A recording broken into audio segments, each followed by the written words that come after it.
Bonsoir, bienvenue sur le plateau d'Equinox pour cette deuxième soirée en direct dans le cadre du festival Retour vers le futur. Nous allons ce soir découvrir des images rares de Châteauroux. C'est une proposition en partenariat avec l'agence cyclique Centre-Val de Loire qui est intitulée Mémoire filmée de Châteauroux. Voilà, alors en parlant de cyclique, j'ai deux personnes qui représentent cette agence ce soir. Tout d'abord, Rémi Pailloux. Bonsoir Rémi. Bonsoir. Merci d'être là. Tu étais là déjà mercredi pour cette soirée autour de Marie Dupont. Je rappelle Rémi que tu es responsable non pas de l'agence cyclique mais du pôle patrimoine à Issoudun. C'est déjà ça, oui. Voilà, qui fait partie de l'agence cyclique. Et tu es venu avec ton collègue Jean-Benoît Pechberti. Bonsoir. Qui travaille donc au pôle patrimoine à Issoudun et qui est chargé de valorisation, c'est bien ça? Chargé de collecte et de valorisation. Chargé de collecte et de valorisation. Ouais. Je vais continuer le tour de table. Bonsoir Jean-Louis Laubry. Bonsoir. Alors Jean-Louis, vous êtes historien, enseignant, notamment pour la faculté d'Orléans, et vous enseignez, il me semble, à Bourges et Châteauroux. Voilà, dans les antennes de l'Université d'Orléans. Voilà, merci beaucoup d'être là. Et puis enfin, Jérôme Descoux. Bonsoir Jérôme. Bonsoir. Vous, Jérôme, vous travaillez pour les archives départementales de l'Indre. Voilà, j'ai en charge le service éducatif et la valorisation des archives. Très bien. Alors, je vais revenir à Jean-Benoît, parce que Jean-Benoît, c'est un peu ta soirée ce soir. J'en suis tout à fait honoré, merci beaucoup. Puisque c'est toi qui as conçu, imaginé, en tout cas ce format de la mémoire filmée. Alors la mémoire filmée, c'est quelque chose que tu fais très souvent, mais habituellement ça se passe dans une salle et avec le public. Et donc il a fallu imaginer un autre format. Alors tu vas un petit peu d'abord nous expliquer ce que c'est que habituellement une mémoire filmée, comment ça se passe habituellement, et tu vas nous expliquer maintenant comment ça va se passer ce soir. Alors habituellement, on est, comme tu le disais, dans une salle de cinéma. C'est un programme, grosso modo, c'est un programme chronologique qui vient tenter de raconter la petite et la grande histoire d'un territoire donné. Ces films-là sont commentés, à mesure que les films sont projetés. Souvent des images muettes. Tout à fait. Et qui demandent d'être contextualisées, commentées, ce que tu fais. Et les films sont donc contextualisés à mesure que les images sont projetées auprès du public. Je donne des explications sur les cinéastes qui ont tourné ces images-là, sur les événements filmés, sur la technique qu'ils utilisent, la technique tout à fait particulière. Et donc, l'idée durant ces moments-là, c'est d'avoir un moment d'échange, de partage et de convivialité avec le public. Et donc, évidemment, pour une édition en numérique avec Retour vers le futur, il a fallu imaginer une nouvelle forme. Alors, on a gardé un peu l'aspect chronologique. Ça va être une projection qui va durer à peu près 1 heure. J'ai divisé ce programme en 3 parties d'à peu près 20 minutes. Et à la suite de ces 3 parties, on aura des échanges. On va revenir sur le plateau et puis on va discuter ensemble de ces images, essayer de... Et alors, l'interaction avec le public, puisque les gens ne sont pas là avec nous, ça va se passer sur les réseaux sociaux. Exactement. Et donc, on invite les gens à réagir, s'ils le souhaitent, à poser des questions éventuellement, et on tentera d'y répondre sur le plateau. Alors Rémi, tu as ton téléphone à la main et tu vas essayer d'observer ces réactions et éventuellement nous rapporter ces questions sur le plateau. Effectivement, je serai donc le passeur de ces questions. Je vous invite à commenter directement sur la page Facebook. Vous pouvez aussi regarder sur YouTube, mais si vous le souhaitez, vous pouvez venir aussi sur la page Facebook pour interagir avec nous. On fera remonter les questions et on le passera au panel de personnes qui sont ici présentes. Très bien. Moi, je vous propose qu'on commence avec cette première séquence. Nous allons donc nous retrouver dans à peu près une vingtaine de minutes sur le plateau. Voilà, à tout de suite. Bonne séance.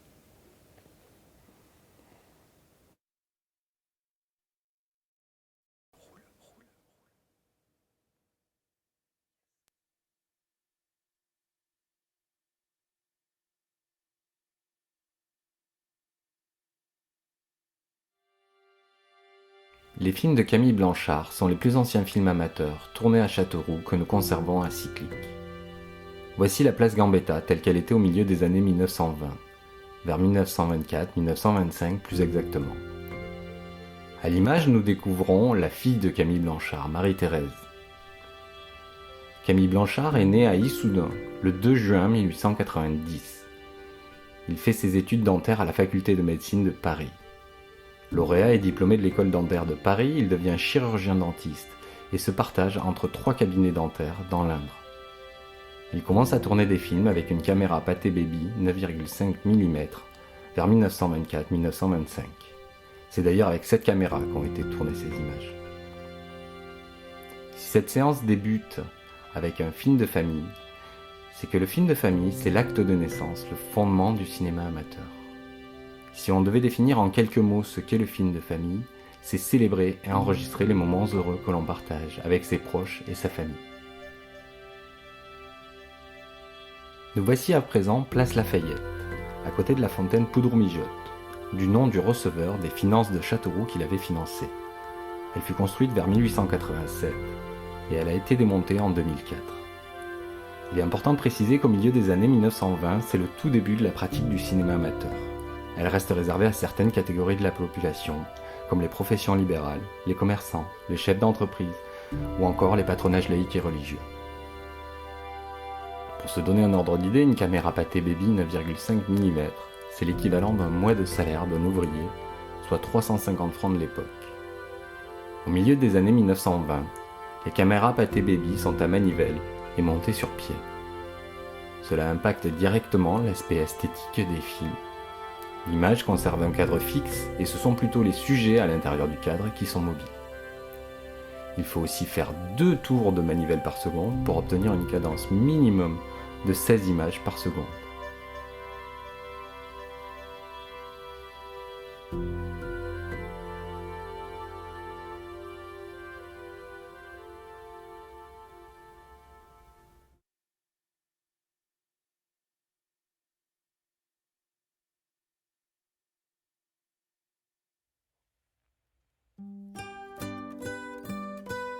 Ce défilé des provinces françaises se déroule dans le cadre de la 4e grande semaine berrichonne de Châteauroux, qui se tient du 7 au 15 juin 1930.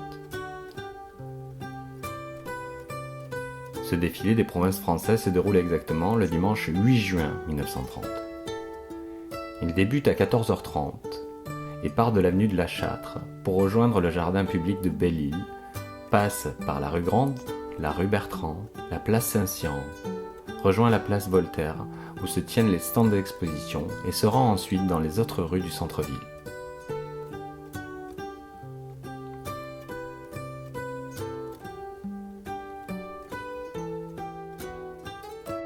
Les provinces françaises présentes dans ce défilé sont le Berry, avec les gars du Berry, l'Alsace, la Normandie, la Savoie, la Gironde, la Provence, la Bourgogne, le Pays Basque, la Bretagne et le Limousin.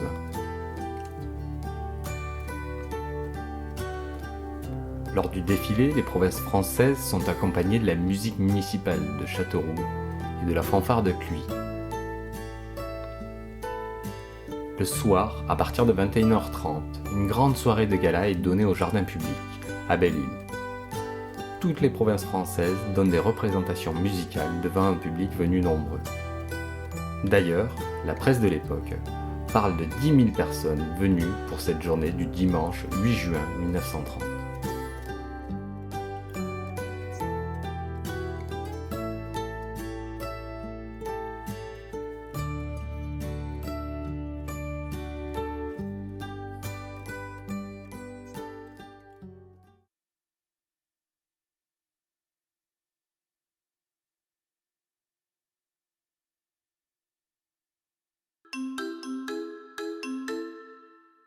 Nous voici à présent sur la scène de l'Apollo.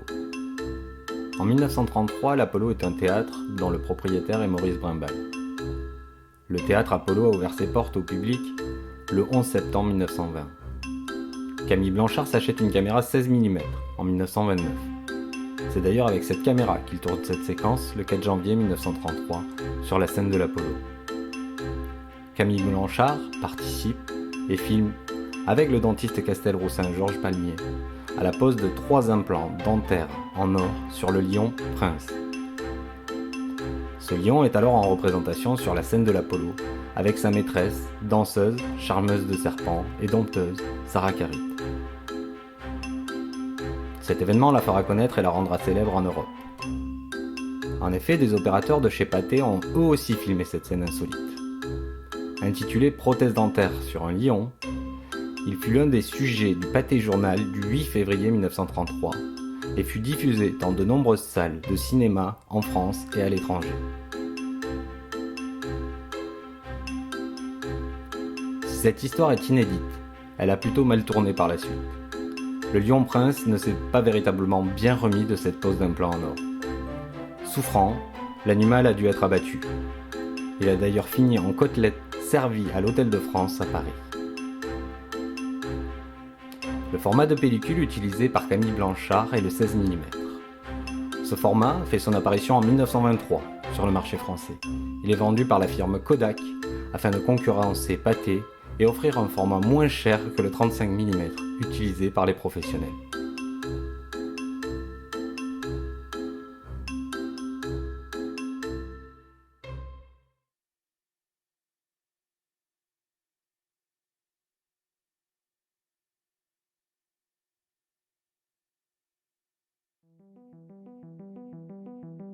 Nous voici à présent lors de la 6e grande semaine berrichonne à Châteauroux, qui s'est déroulée du 30 mai au 7 juin 1936.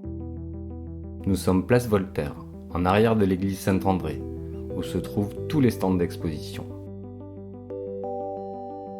La première édition de cette grande semaine berrichonne à Châteauroux fut organisée en 1923.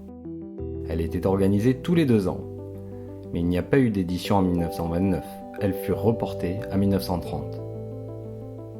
Il faut savoir que la Grande Semaine berrichonne, c'est avant tout une grande manifestation commerciale, agricole, industrielle et artistique. Les exposants viennent principalement de Châteauroux, de l'Indre et du Berry, mais aussi parfois de plus loin en région centre, à l'image de l'entreprise Rousseau d'Orléans que l'on peut voir sur ces images.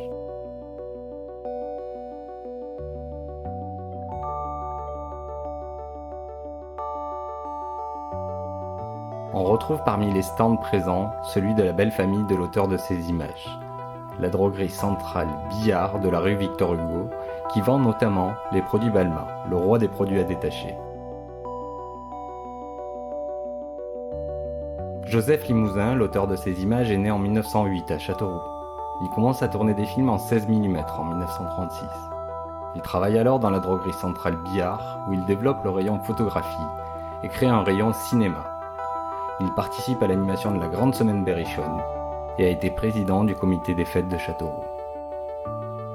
C'est donc presque naturellement qu'il tourne des images de cette 6e Grande Semaine berrichonne.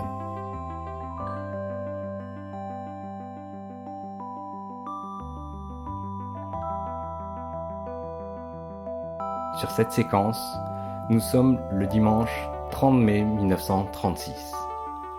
Sur la place Voltaire, parmi les stands d'exposition, se tient un défilé tout à fait particulier. Le défilé du petit maire de Châteauroux et le défilé du roi et de la reine des gosses de Paris. Le petit maire de Châteauroux défile avec la reine des gosses de Paris. Il est entouré et suivi par le groupe des petits berrichons du quartier des Marins. Le comité organisateur de la semaine berrichonne a souhaité créer l'événement en organisant cette fête des gosses.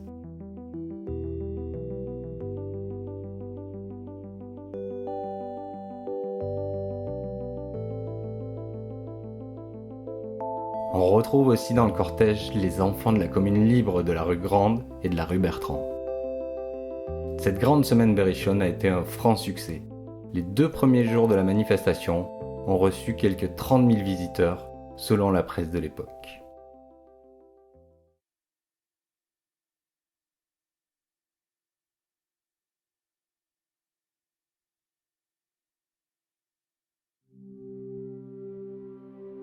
Nous voici le dimanche 31 janvier 1937, jour de l'inauguration du monument aux morts, place Lafayette à Châteauroux. La journée débute par une messe solennelle à l'église Saint-André, célébrée par l'archevêque de Bourges, Monseigneur Fillon. Sur la place Voltaire, à 9h45, se tient une revue des troupes de la garnison avec remise de décoration. Parmi les officiels présents sur la place Voltaire, on peut citer Yvon Delbos, ministre des Affaires étrangères, accompagné de Georges Rivollet, secrétaire général de la Confédération nationale des anciens combattants. Tous deux ont été reçus par le préfet de l'Indre, Maurice Georges, et le maire de Châteauroux, Louis Deschizeaux, entourés des parlementaires de l'Indre.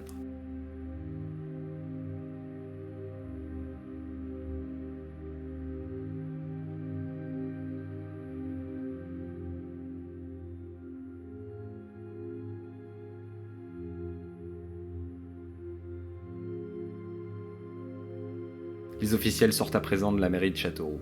Ils vont se rendre au cimetière Saint-Denis, où Yvon Delbos et Louis Deschizeaux vont déposer des gerbes de fleurs au carré des soldats français et au pied du monument des soldats allemands.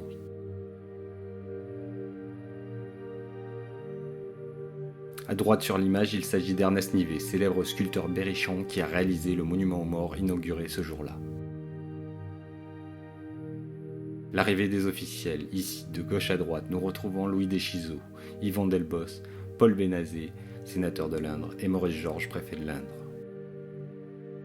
À 14h55, le monument aux morts est dévoilé au public. Un orchestre joue alors la Marseillaise.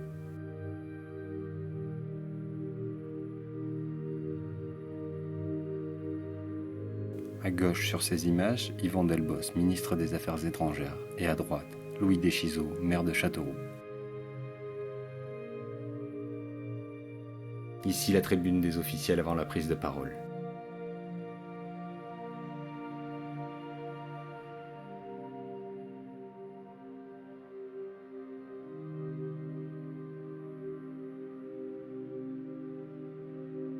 Il est important de préciser que les discours de Louis Deschizeaux, Yvon Delbos et Georges Rivollet sont retransmis à la radio sur Radio Toulouse et Radio Paris.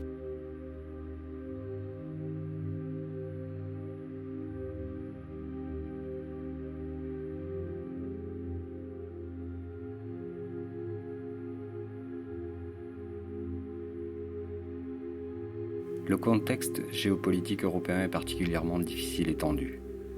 La veille, le 30 janvier 1937, Hitler a prononcé au Parlement allemand un discours anti-bolchevique des plus virulents. La guerre civile en Espagne dure depuis quasiment un an. La bataille de Madrid s'est terminée à la fin du mois de novembre 1936. Au moment où parle Yvon Delbos, c'est la bataille autour de Grenade qui est engagée. En résumé, Yvon Delbos a rappelé le principe de non-intervention en Espagne et a répondu à Hitler que l'URSS ne saurait être exclue de la Société des Nations.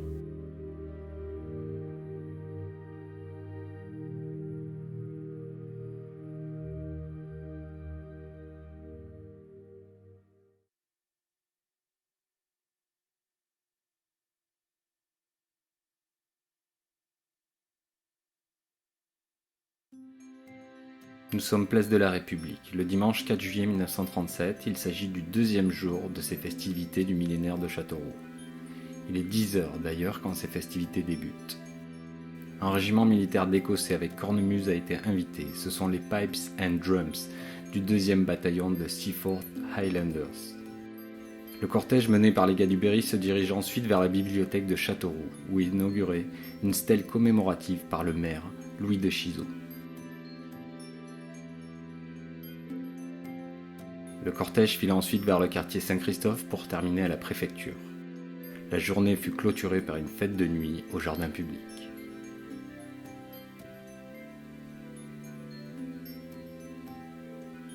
Si Joseph Limousin a quelque peu survolé cette journée de festivités, il s'est attaché à suivre une partie des figurants costumés à la cité administrative.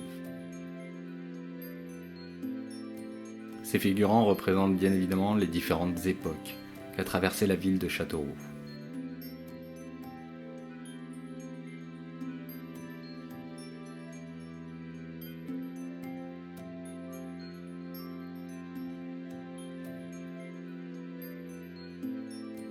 Lors de cet événement exceptionnel, Joseph Limousin a filmé avec une pellicule 16 mm Kodachrome.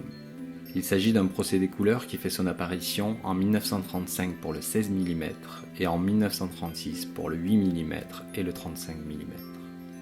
La pellicule Kodachrome 9,5 mm apparaît pour sa part en 1937. Le Kodachrome, c'est le premier procédé couleur soustractif de l'histoire du cinéma. Toujours en 1935, un autre procédé couleur pour le format 35 mm apparaît, c'est le Technicolor.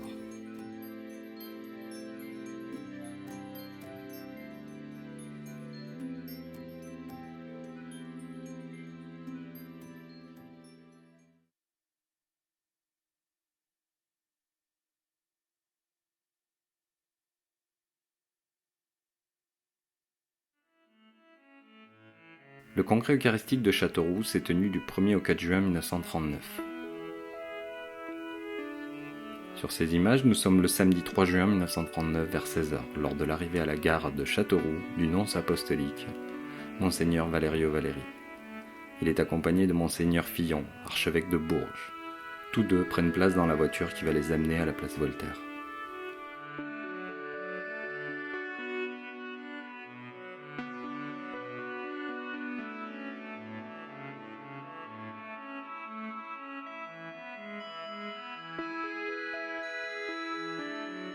Monseigneur Valerio Valeri, Monseigneur Fillon et Monseigneur Moussaron, évêque de Cahors, prennent place sur l'autel du Congrès, édifié sur la place Voltaire.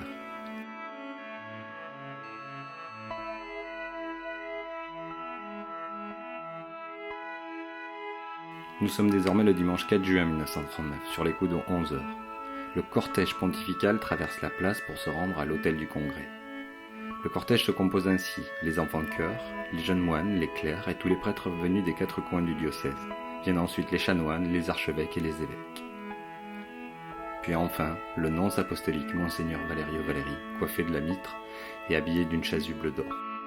Il est entouré des prélats qui feront office de diacre et de sous-diacre pendant la messe.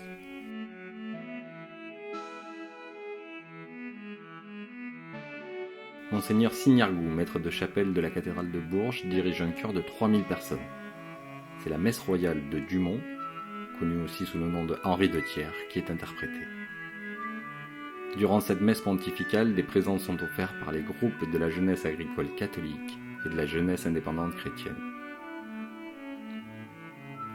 Il est important de rappeler que cette messe pontificale a réuni une foule considérable de personnes.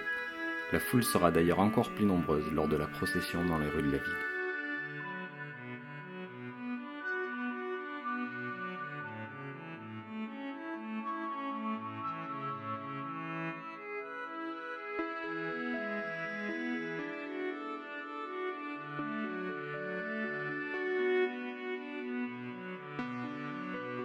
À l'issue de la messe, Monseigneur Valerio Valeri, suivi des évêques et de tout le clergé, regagne l'église Saint-André. Nous voici à présent lors de la grande procession qui a parcouru les rues de la ville, de l'église Saint-Christophe à l'église Saint-André à compter de 15 heures. La presse de l'époque parle d'une foule de 20 000 personnes ayant pris part à cette procession. Elle a duré environ 2 heures en traversant le quartier des Marins, la place de la Préfecture, la rue Grande et enfin la place Voltaire.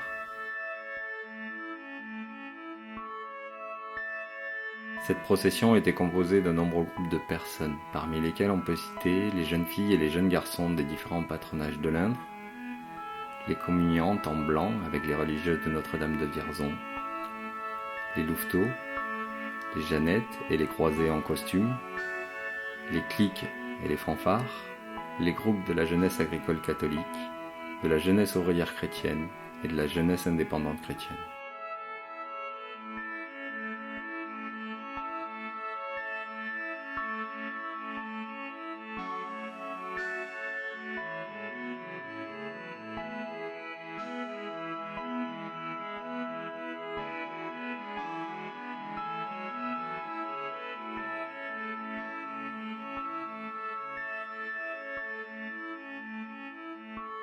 Pour fermer ce cortège se trouvait la garde d'honneur du Saint-Sacrement.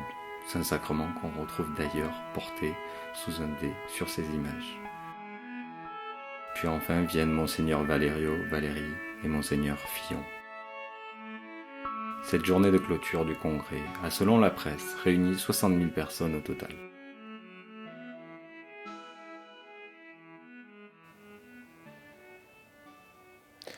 Bienvenue à celles et ceux qui nous rejoignent. Nous sommes toujours en direct du plateau de la scène nationale Equinox et nous venons de découvrir la première des 3 parties diffusées ce soir de cette mémoire filmée de Châteauroux. On va commencer un premier tour de table pour réagir à ces images que nous venons de voir et on va commencer avec toi, Jean-Benoît. Puisque c'est toi qui as conçu ce programme, tu as décidé de nous montrer un premier film, enfin en tout cas de commencer ce programme avec ce premier film, celui de Camille Blanchard, où là, on découvre cette scène de famille. En fin de compte, tu as commencé avec un premier film de famille. Eh bien oui, parce que moi ça me paraît important, c'est souvent le lieu où les cinéastes amateurs commencent à tourner des images. C'est bien souvent des films de famille. Et puis même j'irai un peu plus loin, c'est-à-dire que le film de famille, comment dire, même la naissance, c'est même la naissance même du cinéma tout court en fait. Le film de famille, si on prend l'exemple par exemple du Déjeuner de bébé des Frères Lumière, ou encore quand ils ont filmé l'arrivée d'un train à La Ciotat, parmi le public, il y avait la famille Lumière qui était là sur les bords du quai. Donc moi, ça me paraissait tout à fait logique de pouvoir débuter une séance justement avec un film de famille. Alors ce qui est intéressant avec ce premier film, c'est que Camille Blanchard filme sa famille, et nous, ce qu'on retient aujourd'hui de cette séquence, c'est plutôt la place Gambetta. Tout à fait. Et la transformation urbaine, comment la ville a évolué d'un point de vue urbanistique. Alors effectivement, moi, je pense que ce décalage qu'il peut y avoir, il y a la vision de la famille elle-même qui regarde ces images-là, et puis nous, on regarde l'arrière-plan au final. Et comment justement la ville a évolué à travers ces transformations. Alors justement, on va se poser la question de la valeur de ces images d'archives, et j'aimerais poser cette question à Jean-Louis Laubry, en tant qu'historien. Quand on travaille sur les questions historiques, quelle valeur ces images de cinéastes amateurs a pour vous? Alors, je vais répondre pour moi-même, mais aussi, sans doute aussi pour la communauté des historiens. Pendant longtemps, les documents d'ordre très privé n'ont pas vraiment été considérés comme des sources pour faire l'histoire. Ça serait valable pour des journaux intimes, pour des photographies de famille, et peut-être encore plus pour des films à caractère familial au XXe siècle. Et donc les historiens ont mis du temps à finalement considérer le film en général comme une source pour écrire l'histoire. Et c'est encore plus récent concernant les films amateurs. Alors, une source pour écrire l'histoire, et est-ce que vous êtes aussi enseignant? Est-ce que c'est une source possible pour transmettre quelque chose de l'histoire? Alors tout à fait. Alors tout d'abord, sur un plan quand même historique, le film amateur porte la trace d'une période, et donc ce qui est visible, les vêtements, par exemple, même les manières de se comporter. Alors l'arrière-plan, ça c'est sûr, le paysage urbain de Châteauroux, là, comme on l'a vu dans le film de Monsieur Blanchard. Il y a aussi ce qui fait centre d'intérêt pour les cinéastes amateurs, ce qu'ils ont choisi de montrer, la manière dont ils l'ont montré. Et donc ces éléments sont maintenant pris en compte par les historiens par rapport à une période, puisque le temps s'écoule maintenant par rapport à cette faculté d'avoir laissé des images amateurs, donc depuis les années 20. Oui, c'est ça, le début des images de cinéastes amateurs, c'est 1924. C'est ça, il y a bien eu des essais de caméra préalables, mais voilà, qui sont plutôt rares, sporadiques, ponctuels. Généralement, on va dire qu'on fait débuter l'histoire du cinéma amateur avec les premières caméras Pathé Baby 9,5 mm qui sont vendues à partir de 1924 auprès des particuliers. Comme souvent avec le cinéma, c'est la technique qui va marquer les évolutions, et donc le début, l'avènement de cette caméra va faire que ça va être le début, en fin de compte, du cinéma amateur. Jean-Louis, vous vouliez rajouter quelque chose? En fait, quand le cinéaste amateur choisit de filmer un événement local, comme on l'a vu avec Joseph Limousin filmant le congrès eucharistique par exemple, effectivement, là, on rejoint l'histoire locale, et donc ça devient extrêmement intéressant, puisqu'on voit bien que cet événement qui a rassemblé 60 000 personnes a eu une importance très grande à l'époque, et on voit bien comment justement le maire de Châteauroux a autorisé cette procession, parce que c'est des questions qui peuvent parfois se poser encore à l'heure actuelle, et comment le monde catholique et les associations catholiques ont occupé les rues de Châteauroux dans une manifestation très colorée. Ces images amateurs aussi présentent un autre avantage, c'est qu'elles n'ont pas été fabriquées sur commande, et donc il y a une forme de spontanéité qui les rend justement présentable et exploitable avec des élèves, hein, même s'il faut prendre certaines précautions. Oui, c'est une sorte de contrepoint d'autres productions, de productions professionnelles, d'opérateurs qui, là, seraient plutôt dans la commande et donc Tout à fait. orientés. Tout à Donc fait. là, on a un geste qui serait un geste plutôt, on va dire, authentique. Oui, avec davantage de spontanéité, moins justement de fabrication pour impressionner le spectateur. Très bien. Jérôme, je suis tenté de vous poser un peu la même question. Oui, moi je rebondirais volontiers sur la notion de spontanéité, de mémoire subjective. Et en fait, la mémoire objective, je dirais, à travers les archives, ce sont les archives administratives, l'exercice des missions du département ou de la préfecture. Et lorsqu'on passe au niveau des archives privées, qui proviennent de familles, des fonds d'entreprise, des fonds de syndicats, des fonds d'associations. C'est tout cela que nous conservons, qui sont le témoignage et qui vont être un témoignage, quand il s'agit d'une entreprise ou d'une association, des activités. Et lorsqu'il s'agit de fonds d'archives de famille, eh bien, il y aura cette forme de subjectivité, mais qui, à mon sens, sont complémentaires, qui permettent d'éclairer l'histoire que l'on peut voir à travers les archives administratives, en fait. Merci, Jérôme. Rémi, est-ce que nous avons des réactions ou des questions ? Alors plus que des commentaires, effectivement, il y a des réactions. Les gens nous félicitent par rapport à ce magnifique programme, par rapport à nos commentaires qui enrichissent un peu la façon de comprendre. Est-ce qu'il y a des plaintes pour le début de ce direct un peu calamiteux ? Et je dirais même, on nous remercie de montrer des images en mouvement. Marilyn, par exemple, nous parle du fait qu'elle avait vu cette place Ernest Nivet en photo ou sur des cartes postales et aujourd'hui elle peut la voir en mouvement. Et donc c'est tout l'art du cinéma amateur et du cinéaste amateur qui est pour nous en fait le pendant de ce que disait Jean-Louis tout à l'heure, c'est-à-dire le témoignage de la vie quotidienne. Et le cinéaste amateur, c'est véritablement ça, c'est le témoignage de nos vies et de chaque vie personnelle et de la vie d'une ville ou d'un village en fait. Et donc c'est véritablement ça, ce qui relie les cinéastes amateurs, la technique et la façon de filmer aussi. Très bien. Jean-Benoît, je te propose qu'on passe à la deuxième partie. Est-ce que tu peux nous dire ce qu'on va y trouver ? Alors je veux pas dire Non, tu vas pas trop. tout nous dévoiler. Voilà, En fait, tu as exactement. structuré ton programme, on était avant-guerre, C'est ça. et là, on va rentrer dans... La petite histoire va rencontrer la grande histoire. Ben, c'est tout à fait bien résumé et c'est une période qui s'étend donc grosso modo de juin 1940 jusqu'à 1954 avec un film sur une journée de porte ouverte à la Martinerie à Déol. Voilà. Eh bien, très bien. On va lancer cette deuxième partie et on se retrouve dans 20 minutes. À tout de suite. Bonne séance.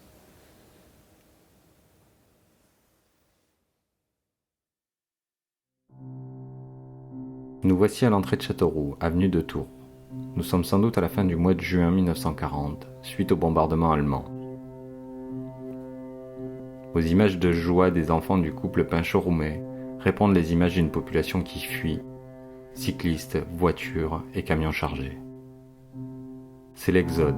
En quelques semaines, ce sont 8 à 10 millions de personnes qui s'enfuient de Belgique, des régions du Nord, puis de l'Île-de-France et du Centre vers le sud de la France, souvent avec de maigres bagages avec eux.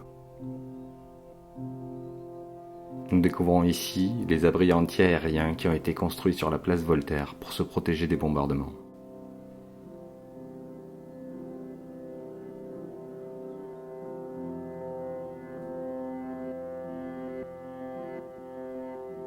Il s'agit ici du centre départemental d'accueil aux évacués, notamment pour les populations venues d'Alsace-Lorraine.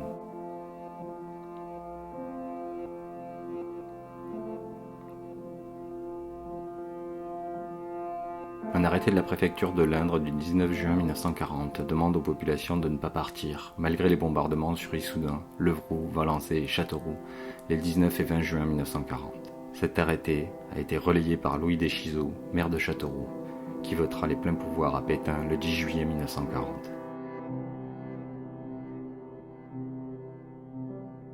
Les troupes allemandes sont en faction dans la ville. Nous découvrons à présent sur ces images les séquelles des bombardements qui se sont abattus sur la ville les 19 et 20 juin 1940.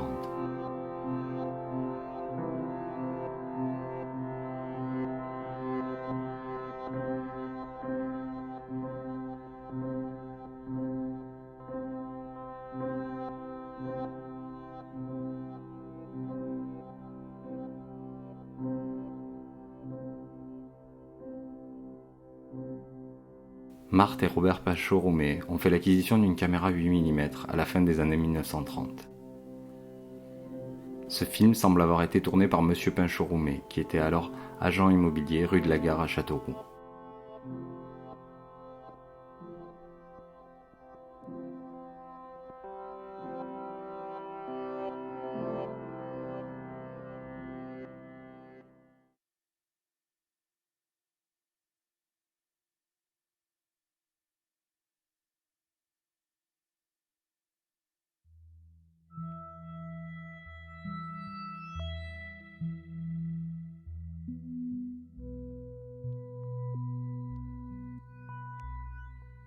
Pétain est en visite le 28 mai 1942 à Châteauroux. Il s'agit ici de l'un de ses nombreux déplacements effectués à travers toute la France entre 1940 et 1942.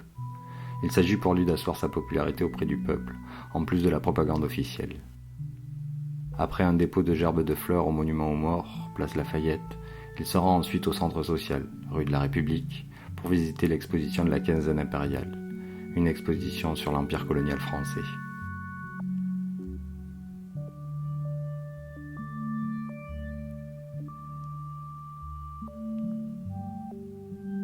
Rappelons le contexte de 1942.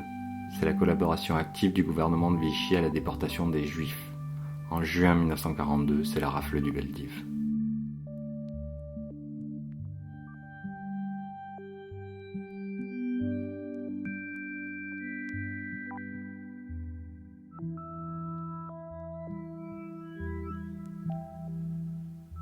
Très impliqué dans la veille associative locale, Joseph Limousin est alors président de la Société des Fêtes de Châteauroux.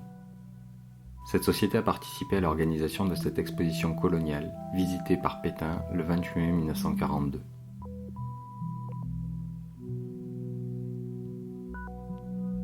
Présent sur les lieux avec sa caméra, Joseph Limousin nous offre un point de vue privilégié sur l'événement qu'il peut filmer de l'intérieur.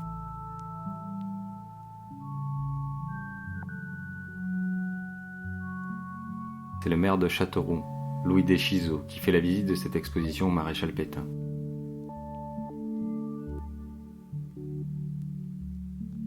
Pétain est alors accompagné de René Bousquet, secrétaire général de la police du régime de Vichy et antisémite convaincu, du docteur Bernard Ménétrel, secrétaire particulier de Pétain, et le général Bridoux, secrétaire d'État à la guerre sous le régime de Vichy.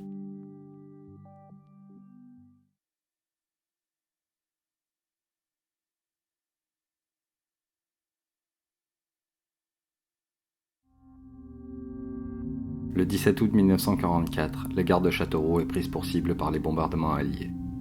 Il semblait viser un train de munitions allemand stationné en gare. Le pilonnage de la gare s'est fait en 2 temps, à midi et à 16h05. Les dégâts matériels sont considérables. Les toits surmontant les voies sont en lambeaux et affaissés. Les voies inutilisables sont encombrées par les trains de marchandises incendiés. Les bâtiments constituant l'arrière de la gare sont entièrement détruits, comme l'usine à gaz et les maisons construites dans la rue Pierre-Gautier.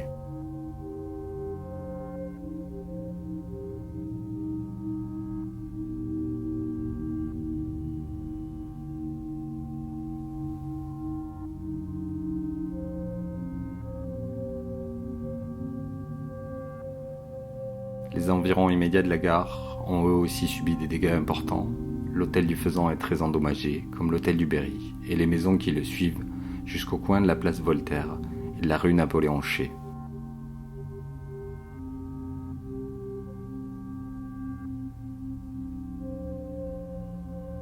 Les bombardements touchent aussi des maisons situées dans les rues de la Fosse Bello, de la Pingaudière, du Tivoli, une partie du boulevard Saint-Denis et de Bria.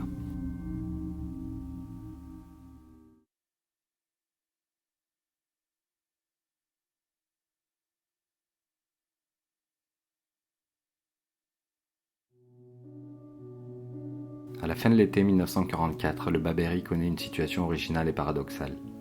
Le 22 août, l'Indre fait partie des premiers départements français entièrement libérés sans le concours direct des forces alliées. Mais le 9 septembre, c'est également l'un des derniers départements encore sous le contrôle de l'armée allemande. En effet, en raison du passage des troupes allemandes en retraite vers l'Est, la plupart des localités de l'Indre ont connu 2 libérations. La première vers le 20 août, la deuxième autour du 10 septembre. Ce fut notamment le cas pour Châteauroux et Issoudun. Sur ces images, nous sommes le 27 août 1944, à 12h, place de la République, où se tient une prise d'armes avec levée de couleur. Sont présents lors de cet événement une section de forces françaises de l'intérieur et un commando de parachutistes américains, qui ont notamment participé à la libération du barrage d'Aiguillon. Comme le rapporte la Marseillaise du Berry du 28 août 1944, une foule nombreuse et enthousiaste a pu pour la première fois saluer un drapeau libre et entendre la Marseillaise sans honte.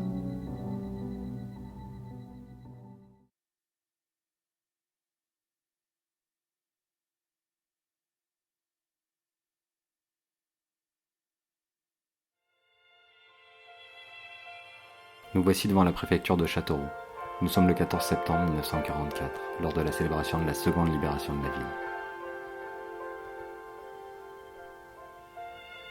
Sur l'actuelle place Roger Brac, la population castelroussine, les FFI, avec l'étendard du 8e cuirassier, et la musique municipale attendent l'arrivée des autorités civiles et militaires.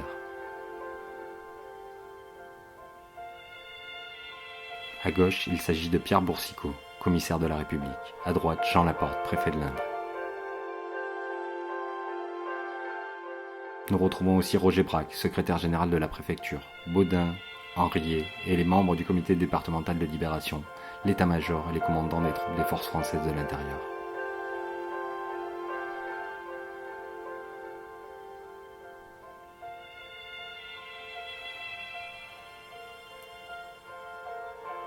Ici, Jean Laporte vient déposer des gerbes de fleurs au pied du monument aux morts.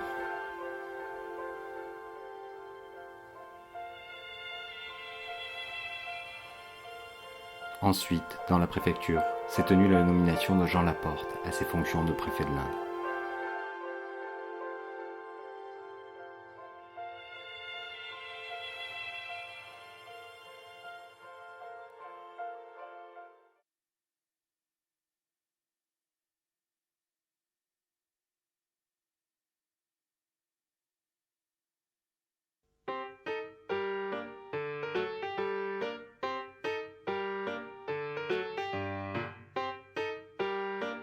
Ce film, nous le devons à Jacques Griffon, grand cinéaste amateur castelroussin. Né en 1920, il commence à tourner des films dès 1936 avec des caméras d'emprunt.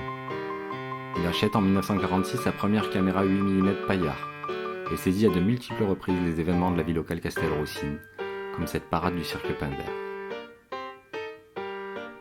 La décennie 1950 inaugure la grande époque du cirque Pinder.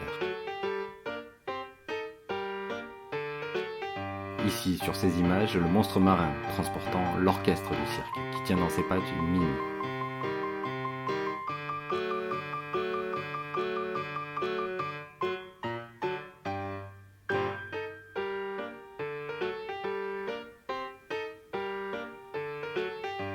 Au moment où sont tournées ces images, le cirque Pinder, ce sont 140 camions, peints en rouge et jaune, un chapiteau pouvant contenir jusqu'à 5000 spectateurs et 3 pistes de spectacle.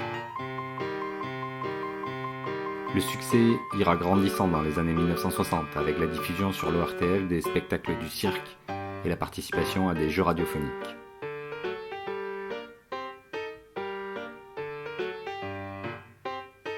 Historiquement, le cirque Pinder commençait toujours sa tournée à Tours et le public tourangeau était le premier à profiter de nouveaux spectacles.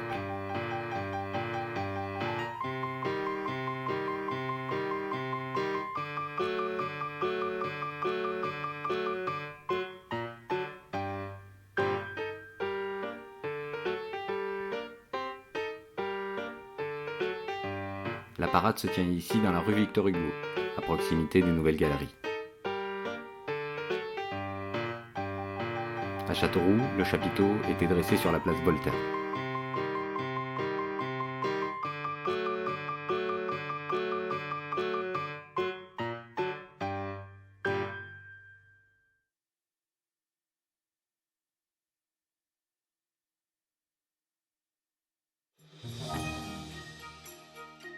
Jacques Griffon fut également membre du Camera Club de l'Indre, important club de cinéastes amateurs castelroussin, fondé en 1947 ou en 1948. C'est sans doute au mois de décembre 1949 que Jacques Griffon tourne ses images de l'arrivée du Père Noël à Châteauroux.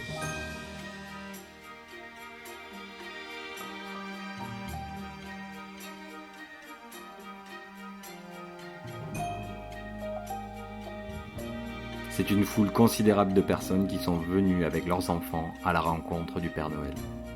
Mais étrangement, cette année-là, en 1949, le Père Noël arrive en train et non en traîneau avec ses reines.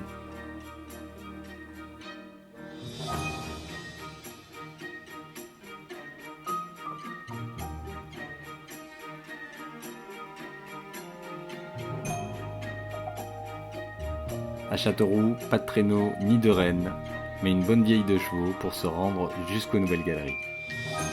D'ailleurs, il semblerait qu'il s'agisse d'un événement sponsorisé par les Nouvelles Galeries de Châteauroux. Vous découvrez à présent le monde venu pour l'événement.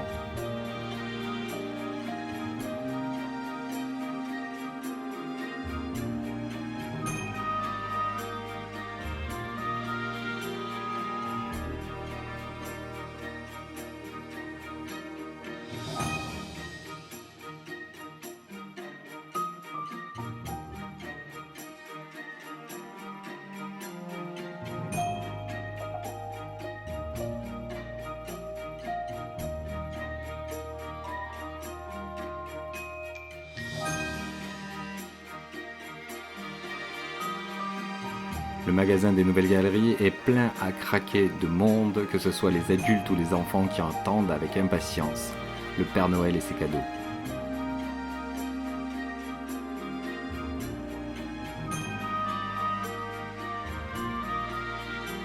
On découvre à présent les stands de jeux et de jouets installés dans les murs du magasin.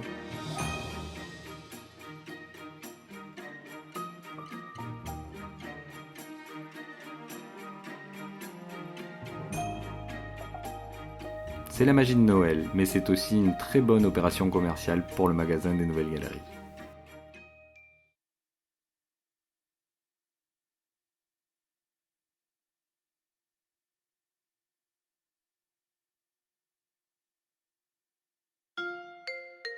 Jacques Morlon, l'auteur de ces images, est né en 1919 à Chartres.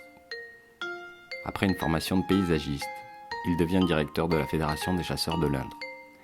Il commence à tourner des films en 9,5 mm à partir de 1948. Lui aussi fut membre du Camera Club de l'Indre. D'une manière générale, les cinéastes amateurs filment ce qui fait événement pour eux. Ce sont des événements petits ou grands qui surviennent dans leur environnement et dans leur quotidien. Les phénomènes météorologiques extraordinaires font donc partie de ces événements qui sont régulièrement filmés. Ici, il s'agit de la neige tombée en quantité sur la cité castelroussine, un événement suffisamment rare pour être filmé.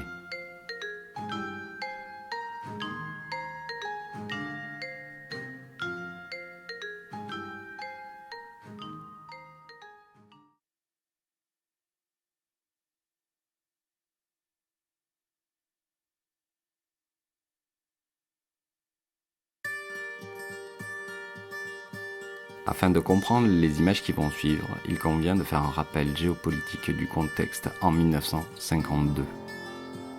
Nous sommes alors en pleine guerre froide. Ancien allié, l'URSS constitue désormais une menace. Suite à la ratification du traité de l'Atlantique Nord, le 4 février 1949, un accord de défense mutuelle entre les États-Unis et 8 pays, dont la France, est signé le 27 janvier 1950. L'armée américaine va devenir le bras armé contre la menace communiste en installant des bases aériennes sur la partie occidentale de l'Europe. Le 27 février 1951, un accord entre le gouvernement français et américain crée le dépôt aérien de Châteauroux. Cette base américaine s'installe dans l'ancienne usine d'aviation de la SNCASO, la Société nationale de construction aéronautique du Sud-Ouest, ADO. C'est la plus importante installation de ce genre en Europe.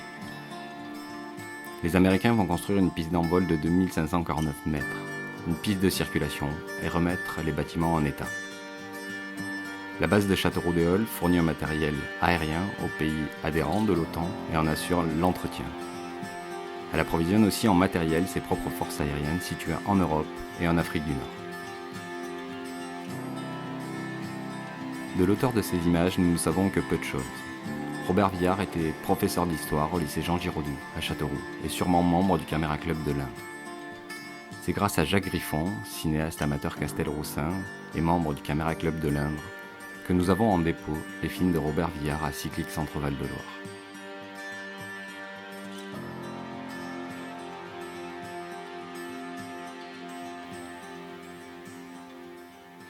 Nous sommes de retour sur le plateau d'Equinox et nous sommes toujours en direct et nous sommes déjà des archives, ce que tu nous disais Jean-Benoît tout à l'heure. Alors nous allons revenir sur les images que nous venons de visionner, des images fortes. On parlait tout à l'heure de la petite histoire qui rencontre la grande histoire. Il y a 2 films qui ont été réalisés dans ce programme par le même cinéaste, Joseph Limousin. Et pourtant, ce sont d'une certaine manière 2 films qui s'opposent et je suis sûr que Jean-Louis Laubry, vous avez été interpellé par cette opposition. Je parle de ce premier film de Joseph Limousin sur la visite de cette exposition coloniale et puis son deuxième film sur la deuxième libération de Châteauroux. Oui, en apparence, effectivement, on peut opposer la visite du maréchal Pétain aux cérémonies de la libération à Châteauroux. Alors, si Joseph Limousin a filmé l'intérieur du centre social, c'est parce qu'il était, comme Jean-Benoît nous l'a expliqué, directement impliqué dans l'exposition. Il était au comité des fêtes, c'est ça ? Voilà, président du comité des fêtes de Châteauroux. Et donc, il s'était beaucoup occupé de cette exposition consacrée à l'Empire colonial français.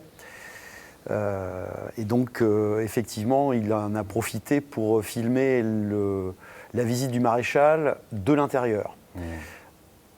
Pour ce qui est du film qu'il a tourné en septembre 1944, comme il est bien précisé, c'est pour la deuxième libération de Châteauroux. Et cette deuxième libération de Châteauroux intervient le 10 septembre 1944. Là, nous sommes sur le film quelques jours après.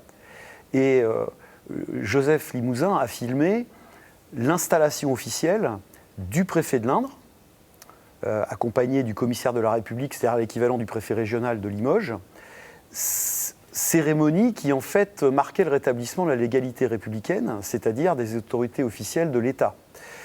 Et il faut bien comprendre que ça fait suite au pouvoir pris par la résistance lors de la première libération, ce qu'on voit d'ailleurs dans le premier. Et qu'il ne filme pas, il filme voilà, pas la première, que Joseph il filme la Limousin deuxième. ne filme pas, voilà. C'est M. Pinchot-Roumet qui a filmé cette première libération. Et donc c'est un petit peu une transition entre ce pouvoir résistant qui, lors de la première libération, avait par exemple procédé à plusieurs centaines d'arrestations à Châteauroux. Et donc, le maintien de l'ordre par la résistance n'était pas tout à fait de la même teneur que la légalité traditionnelle. Et donc là, par exemple, la police du maquis est remplacée par la police de l'État, désormais, ce jour-là. Alors, je voudrais qu'on revienne sur ces images fortes et, je dirais, un peu glaçantes de cette exposition coloniale. Jérôme Descoux, que vous inspirent ces images ? Il y a 2 choses, évidemment, notamment les visites du maréchal Pétain à travers la France. Ces déplacements en province contribuent à l'enracinement du régime de Vichy.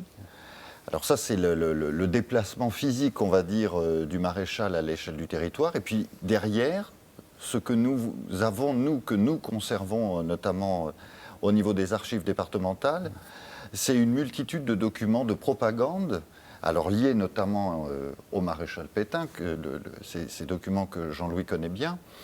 Donc des carnets avec des photos du maréchal Pétain, avec des personnes âgées, avec des enfants, avec, je rebondis un peu sur les premiers films où on voyait le défilé des provinces lors des journées régionales, des semaines régionales à Châteauroux. Le retour à la terre, hein, c'est toujours ça. Et puis les documents de propagande également pour la relève. Ça, ce sont des archives, des affiches dans les fonds iconographiques que nous conservons. Et puis, des documents aussi beaucoup plus alors brutaux, toujours au titre de la propagande, comment pendant la guerre on peut reconnaître un bolchevique, reconnaître un juif. Et puis, à côté, les archives administratives, où là transparaît vraiment l'horreur, que ce soit évidemment lors des massacres, par exemple à Argenton-sur-Creuse. Je pense aussi au récit du maire de Rouvres-les-Bois, où 3 soldats allemands passent dans le village et tuent en 1944 4 personnes. Et c'est voilà, c'est pourquoi je pense plus à ces documents qu'à d'autres. Je ne saurais pas l'expliquer. Mais en tous les cas, c'est montrer la brutalité. Et ça, à la fois les archives administratives comme les documents de propagande, parce que mettre sous les yeux un document qui permet de reconnaître un juif avec les clichés auxquels on est habitué, hein, c'est-à-dire un gros nez, l'argent et qu'ils détiennent tous les pouvoirs. C'est cette multitude de documents que l'on retrouve également au niveau des films d'amateurs qui vont évoquer, je dirais, la collaboration, le terroriser et résister. Il y a un personnage qu'on voit beaucoup aussi dans ces images, c'est Louis de Chizeau. Alors j'aimerais qu'on revienne dans un instant sur ce personnage et que vous puissiez éventuellement m'éclairer un petit peu sur le parcours de ce maire. Mais avant, je crois que Rémi, on nous adresse quelques questions. En fait, c'est plus des remarques, Ouais. et remarques assez judicieuses, parce qu'on nous dit que les personnes aiment revivre les récits un peu des parents et des arrière-grands-parents. Ce serait peut-être intéressant, Jean-Benoît, de revenir justement sur la notion de collecte. Comment nous pouvons garder ces récits et faire office de centre de conservation aujourd'hui à Cyclique? En gros, comment se passe la collecte auprès de Exactement. à Cyclique Centre Val-de-Loire. Alors bon, nous, notre institution, notre pôle patrimoine, c'est un pôle qui est né assez tardivement en fait, hein, dans l'histoire du réseau des archives du film, hein, des cinémathèques régionales, je devrais dire. Par exemple, la Cinémathèque de Bretagne, elle a débuté sa mission au tout début des années 80. Nous, on est arrivé en 2006, on est arrivé très tardivement. Donc, ça veut dire qu'il a fallu travailler très fort, très vite, à des campagnes actives de collecte, en fait. Faire remonter beaucoup de films tout de suite, organiser des projections à la suite de ça pour montrer aux gens les résultats de cette collecte. Donc, on était vraiment sur une démarche vraiment active, hein, pour collecter du film. Et bâtir, constituer des collections.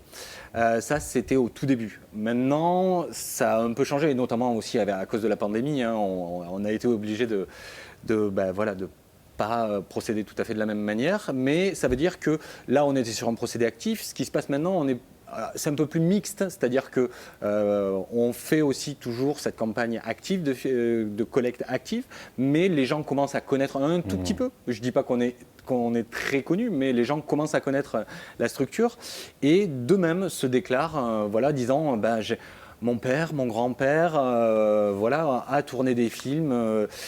Par exemple, je ne sais pas, moi, il était agriculteur du côté du Pêchereau, et il a filmé la moisson en 1950. Donc en fait, ce type de choses. Les missions en fait, du pôle patrimoine à Issoudun, d'une certaine manière, seraient complémentaires des archives départementales de l'Inde, par exemple. Je crois. Vous avez assez peu de films, en fin de compte. Alors nous ne conservons pas les films, puisque en l'occurrence pour un fonds dont on reparlera peut-être, le fonds Marcel Tritter, qui est un peu...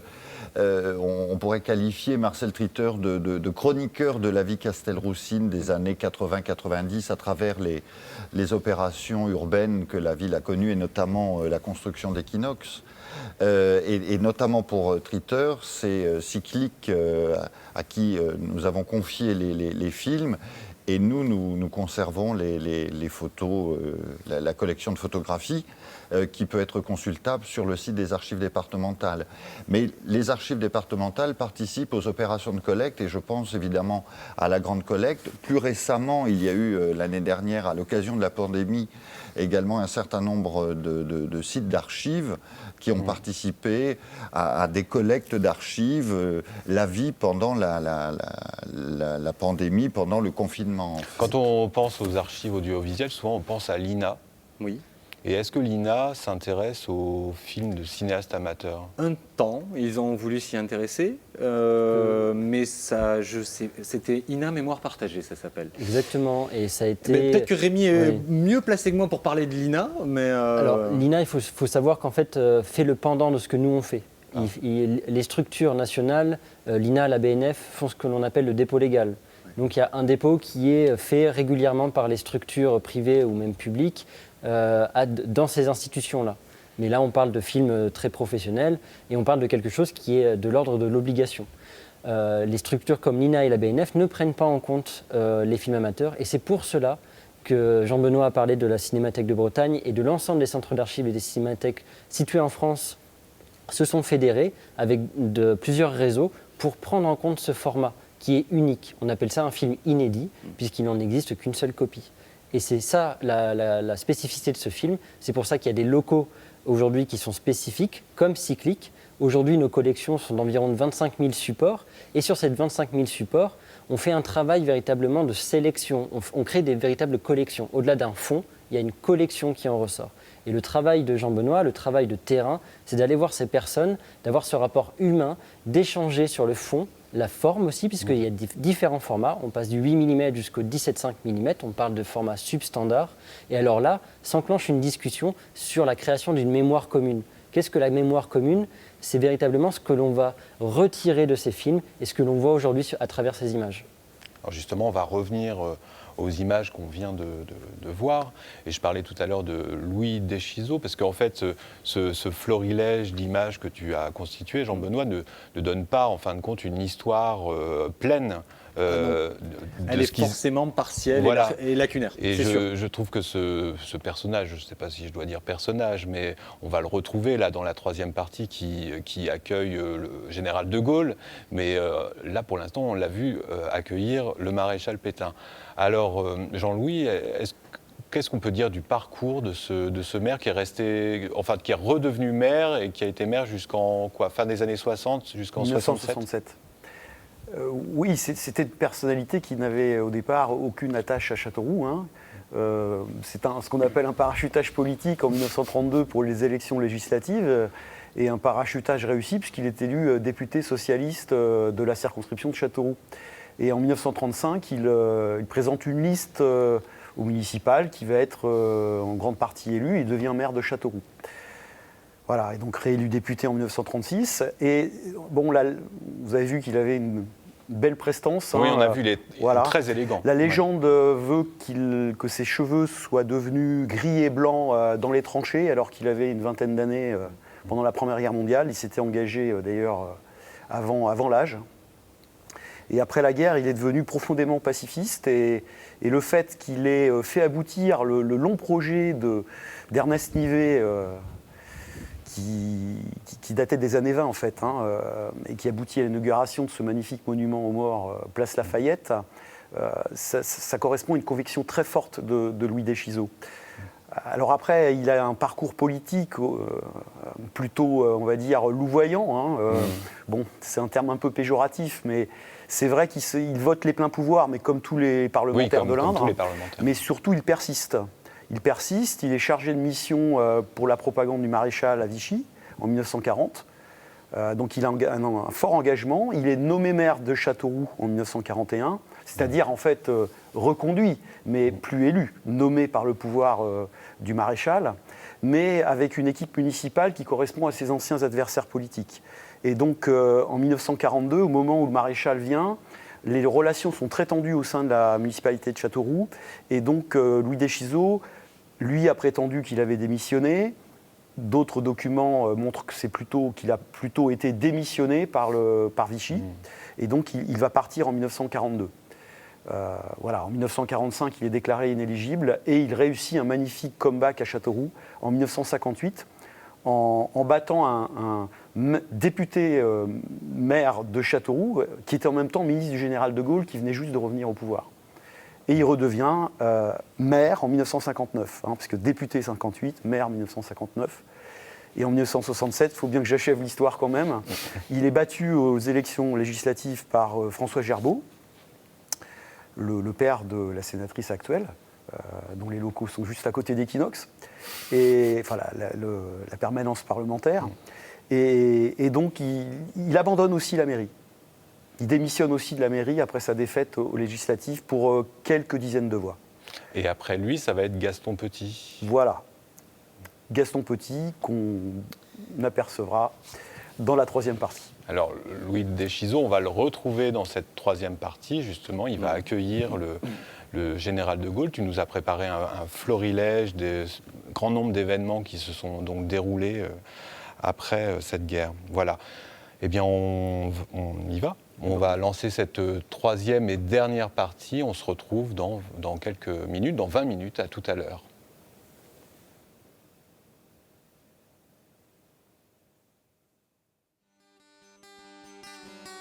Nous voici le dimanche 23 mai 1954. Les officiels se retrouvent place de la République. Il y a le préfet de l'Indre, Raymond Denier, Édouard Ramonet, maire de Châteauroux, et Albert Baillet, président de la Ligue de l'enseignement. Une grande fête de la jeunesse est organisée par la Fédération des œuvres laïques de l'Indre pour son 20e anniversaire.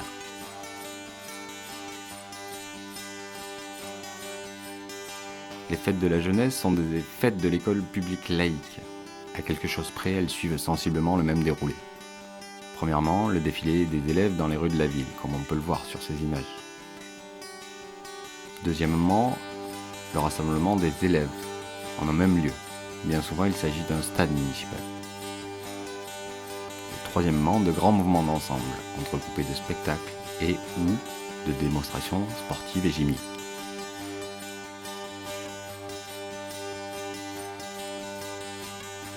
Le défilé des élèves se déroule ici, rue Victor Hugo.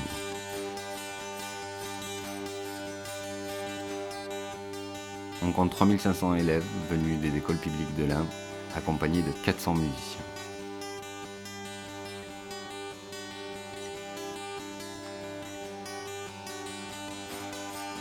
Les élèves sont accompagnés et précédés par les fanfares ou les cliques musicales de leur commune.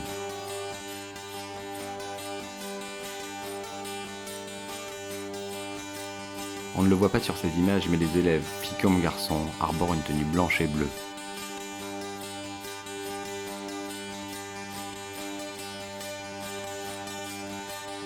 Nous voici à présent sur le stade de la Berrichonne, où tous les élèves sont rassemblés. Nous voyons ici la tribune officielle.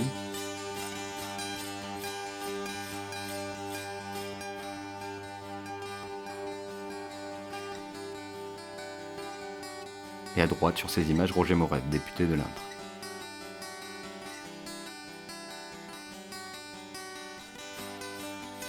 La personne qui a tourné ces images s'appelle René Mandard. Il était secrétaire général de la jeunesse et des sports et responsable du comité des fêtes de Châteauroux. Il filmait en 16 mm, vraisemblablement avec une caméra jeunesse et sport.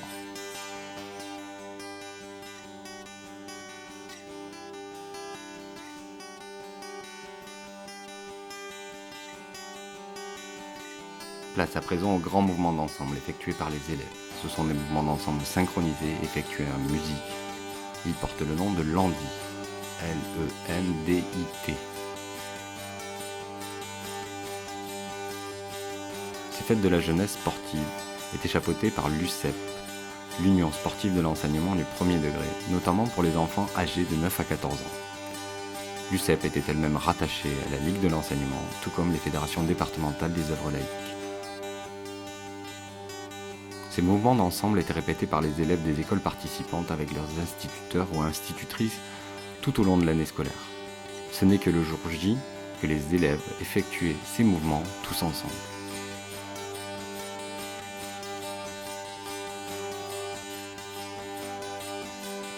Des spectacles, des démonstrations sportives et gymniques viennent entrecouper le lundi.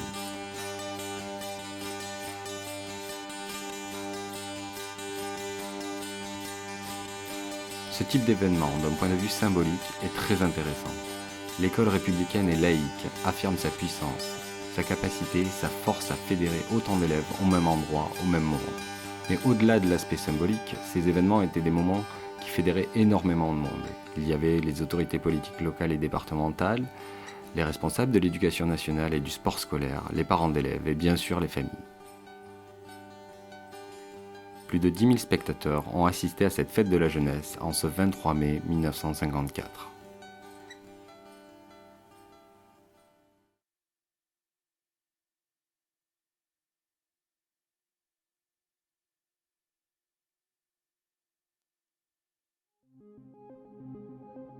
C'est le jeudi 7 mai 1959 que le président Charles de Gaulle est attendu à Châteauroux.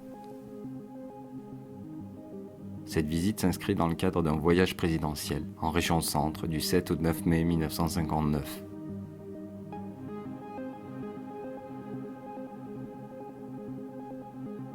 Le 7 mai 1959, De Gaulle atterrit à la base d'Avord, dans le Cher, à 9h45. Il se rend ensuite à Bourges, à 10h30, où il prononce un discours, puis à 15h30 à Issoudun, où là aussi il prononce un discours.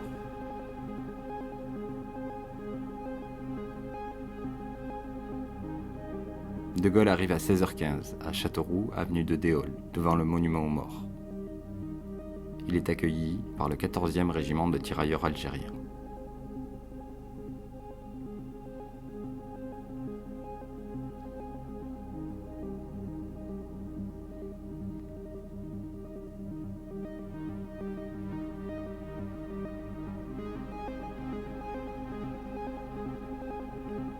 Il est ensuite accueilli par le maire de Châteauroux, Louis Deschizeaux. De Gaulle dépose ensuite une gerbe de fleurs au monument aux morts avant de se recueillir quelques instants.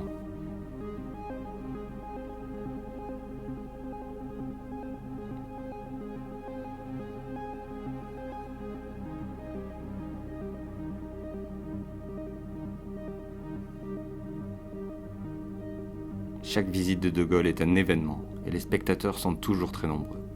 Cette ferveur est d'autant plus grande que De Gaulle instaure un nouveau rituel dans la Ve République, le bain de foule. Avant lui, le chef de l'État reste à distance du public, le saluant seulement. Le général est le premier à s'y mêler et à serrer des mains. Louis Deschizeaux et Charles de Gaulle embarquent ensuite dans la voiture présidentielle avant de se rendre place de la République.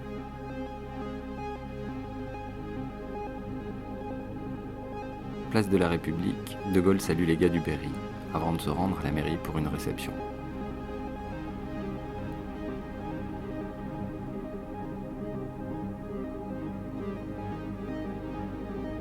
À la mairie, de nombreuses personnes sont présentes. On peut citer entre autres les maires des communes de l'Indre, les associations d'anciens combattants et de résistants, la chambre de commerce, les responsables syndicaux des diverses branches d'activité professionnelle Castelroussine, les représentants de l'éducation nationale et tous les directeurs d'établissements primaires et secondaires de l'Indre. Comme à Bourges et comme à Issoudun, De Gaulle va prononcer un discours. À ce titre, il est important de rappeler le contexte dans lequel il s'inscrit. De Gaulle a été rappelé au pouvoir après la tentative de coup d'État du 13 mai 1958 qui met fin à la 4e République.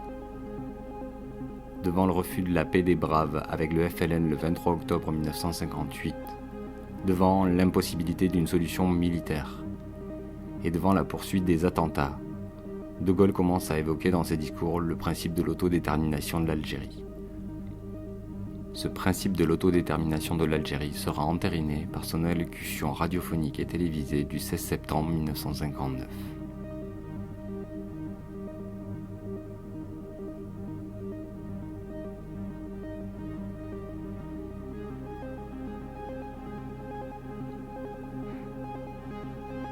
De Gaulle se rend ensuite à la préfecture de Châteauroux.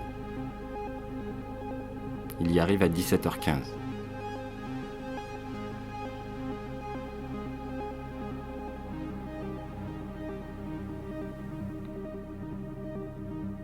Il y rencontre notamment Monseigneur Lefebvre, archevêque de Bourges, puis une partie des autorités judiciaires et administratives du canton, du département et de la municipalité.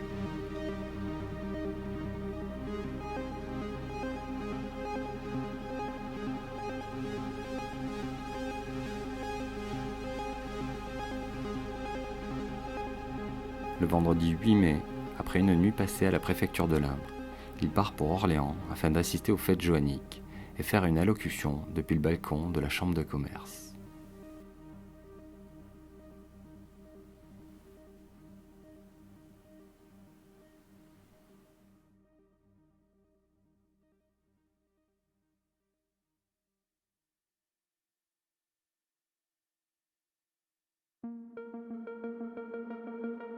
Les ZUP, zones à urbaniser en priorité, ont été créées par Pierre Sudreau, ministre de la Reconstruction, en 1958 pour faire face au manque de logements en France. À Châteauroux, dans les années 1960, 56% des logements sont insalubres et de plus en plus de populations rurales viennent s'installer dans la ville. Le conseil municipal présente le 22 janvier 1960 sa demande de création d'une ZUP.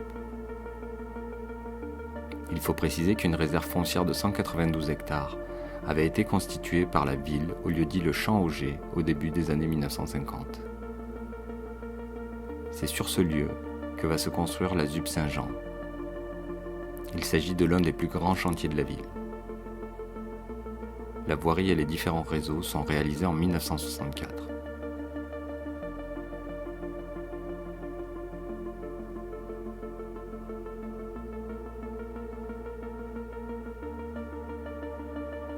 C'est à l'hiver 1964-1965 que Claude Guillemin filme avec une caméra 8 mm le chantier de construction des logements du futur quartier Saint-Jean.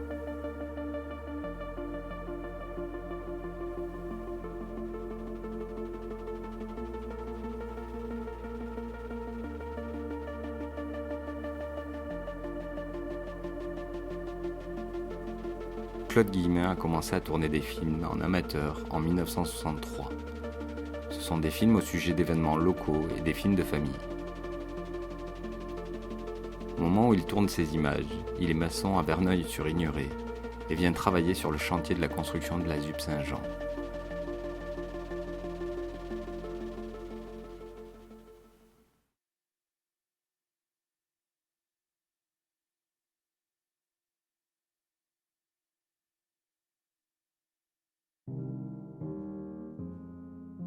Nous sommes le jeudi 23 mars 1967 à 17h à la Martinerie.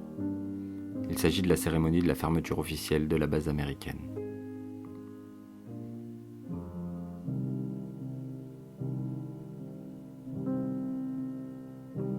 Au micro, le préfet de l'Indre, Michel Aurillac. La fermeture de la base américaine de Châteauroux fait suite à la décision du président de la République, Charles de Gaulle, de se retirer de l'OTAN. Parmi les officiels de cette cérémonie, nous retrouvons entre autres Vincent Rotina, président du Conseil général de l'Indre et président de la Commission des Affaires étrangères, de la Défense et des Forces armées.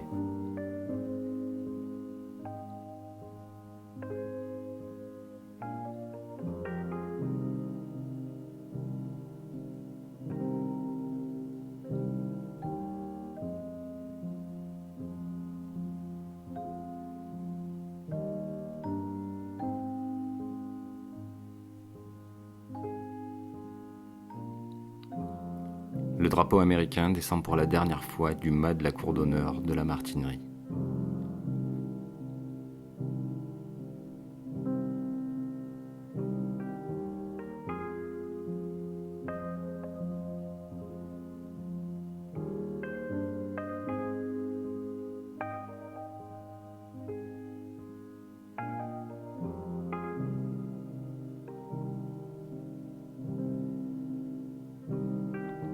Le drapeau américain est ensuite remis au colonel James Fahey.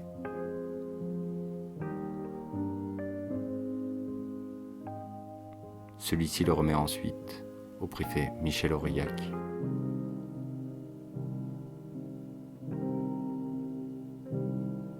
Qui le remet au comte Charles Armand de Gontaut-Biron, représentant du musée des Trois Guerres à Dior.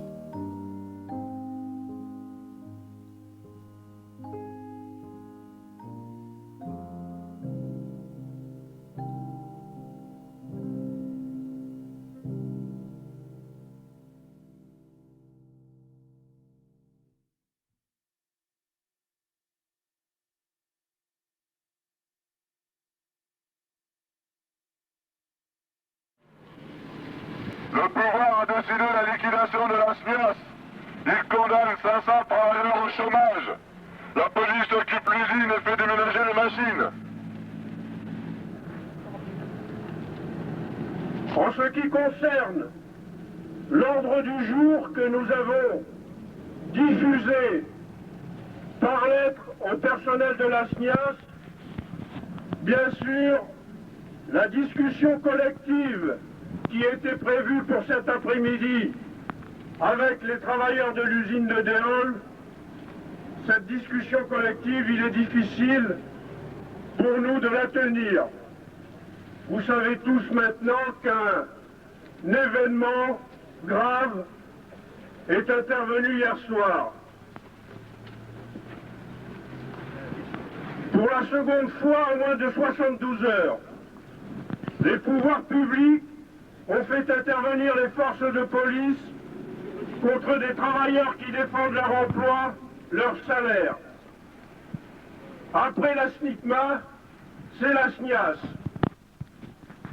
Hier soir, vers 21h30, d'importantes forces de police ont investi l'usine de Déol que les travailleurs occupaient depuis plusieurs mois.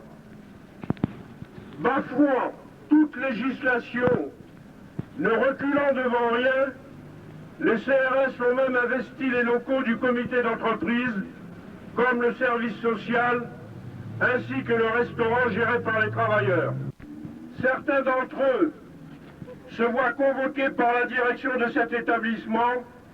Celle-ci exerce des pressions et demande « Messieurs, maintenant vous travaillez à Bourges, débrouillez-vous, il faut que vous veniez loger dans cette ville ». Ce qui veut dire que le transport qui était assuré à ce jour, eh bien, il risque d'être remis en cause.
René Plisson est né en 1936. Instituteur à Poligny-Notre-Dame, il commence à tourner des films en Super 8 en 1969 au sujet d'événements familiaux et locaux. C'est lors du passage du Paris-Dakar, le 1er janvier 1987 à Châteauroux, que René Plisson est venu filmer l'événement.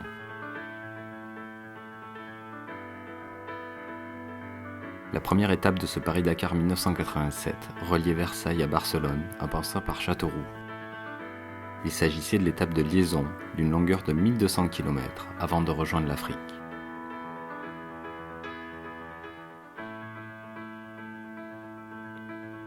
Nous sommes sur ces images dans le quartier de Belle-Île.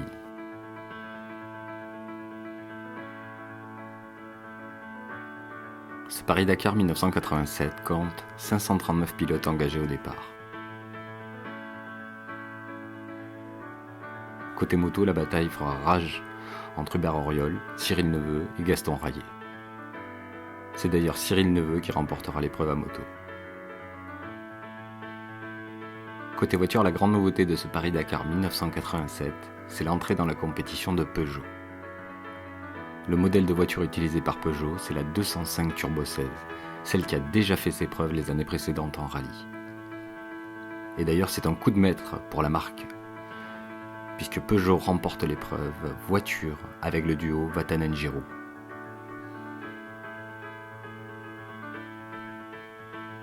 Et nous terminons cette séance de projection comme nous l'avons commencé avec des images familiales. Ici sur ces images, l'épouse et le fils de René Plisson.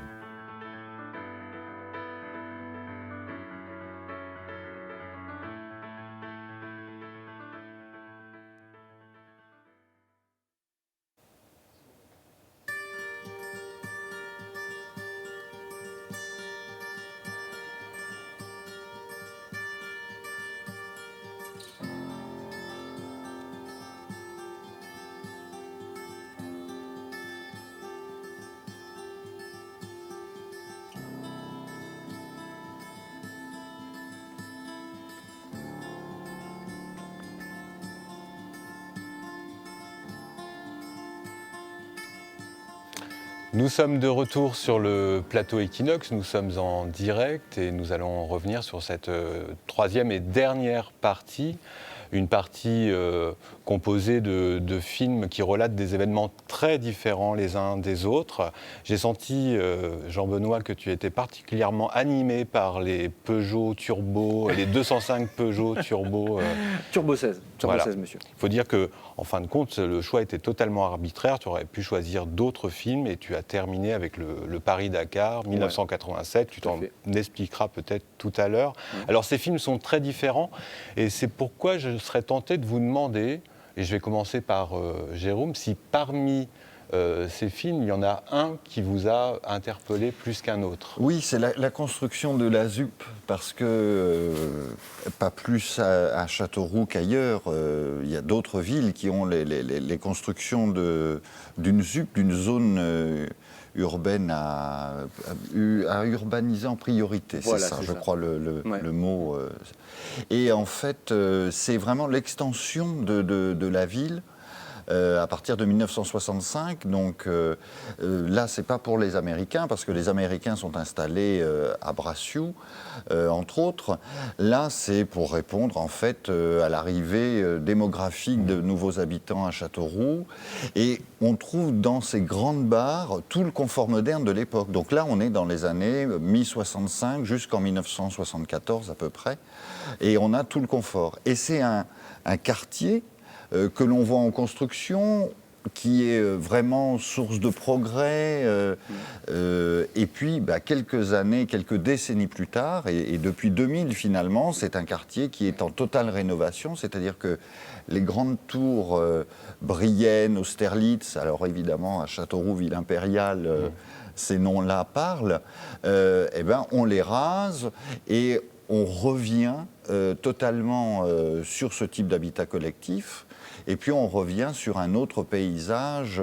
Le quartier connaît une nouvelle, un nouveau visage en fait. Ah. Et je trouve que c'est assez, je trouve que c'est émouvant parce qu'il y a le côté très architectural et puis toute cette histoire de vie, toute cette histoire toutes ces histoires de famille. C'est un peu la mémoire, ça fait partie aussi de la mémoire de la ville. Est-ce qu'on sait des choses sur le cinéaste? Je crois que c'est Claude Guillemin. Guillemin, en fait, qui était maçon, en fait, tout simplement. Parce qu'on le sent vraiment sur le chantier. On le voit, et ce qui est très touchant, c'est qu'on peut le voir avec ses collègues de travail, ils sont en train de s'amuser, et je pense qu'il devait faire très froid, vu la manière dont ils étaient habillés, et on les voit avec un espèce de bidon, à l'intérieur duquel il faut un feu pour se réchauffer, et ça donne cette touche, justement, film de famille. Et là, c'est vraiment le film d'amateur, parce que là, on peut dire qu'il filme ses collègues, exactement. Mais pas avec l'idée que ça devienne un document d'archives. Non, pas du tout. D'ailleurs, le quartier est toujours en évolution. Tu le disais, Jérôme, il y a toujours des évolutions dans ce quartier. Et on a d'autres images qui nous viennent d'autres cinéastes. Ouais. On a notamment un cinéaste qui s'appelle Rudy Évrard. Du même moment de la construction? Alors non, d'aujourd'hui, il est beaucoup plus contemporain en fait, par rapport à ces événements-là. Rudy Évrard, lui, a filmé l'évolution récente de ce quartier-là. Et aujourd'hui encore, il me semble qu'il y a des destructions, en tout cas, ils sont en train de réaménager. Oui. Et nous, logiquement, Cyclique, la structure, va récupérer les rushs de ces destructions pour compléter ces archives. Et faire de l'archive de ces nouvelles images qui compléteront l'histoire de ce quartier. Oui. Et donc, moi, je me permets de rebondir par rapport à ce que disait Rémi, c'est-à-dire qu'on est fatalement, ce programme, il dure 1 heure.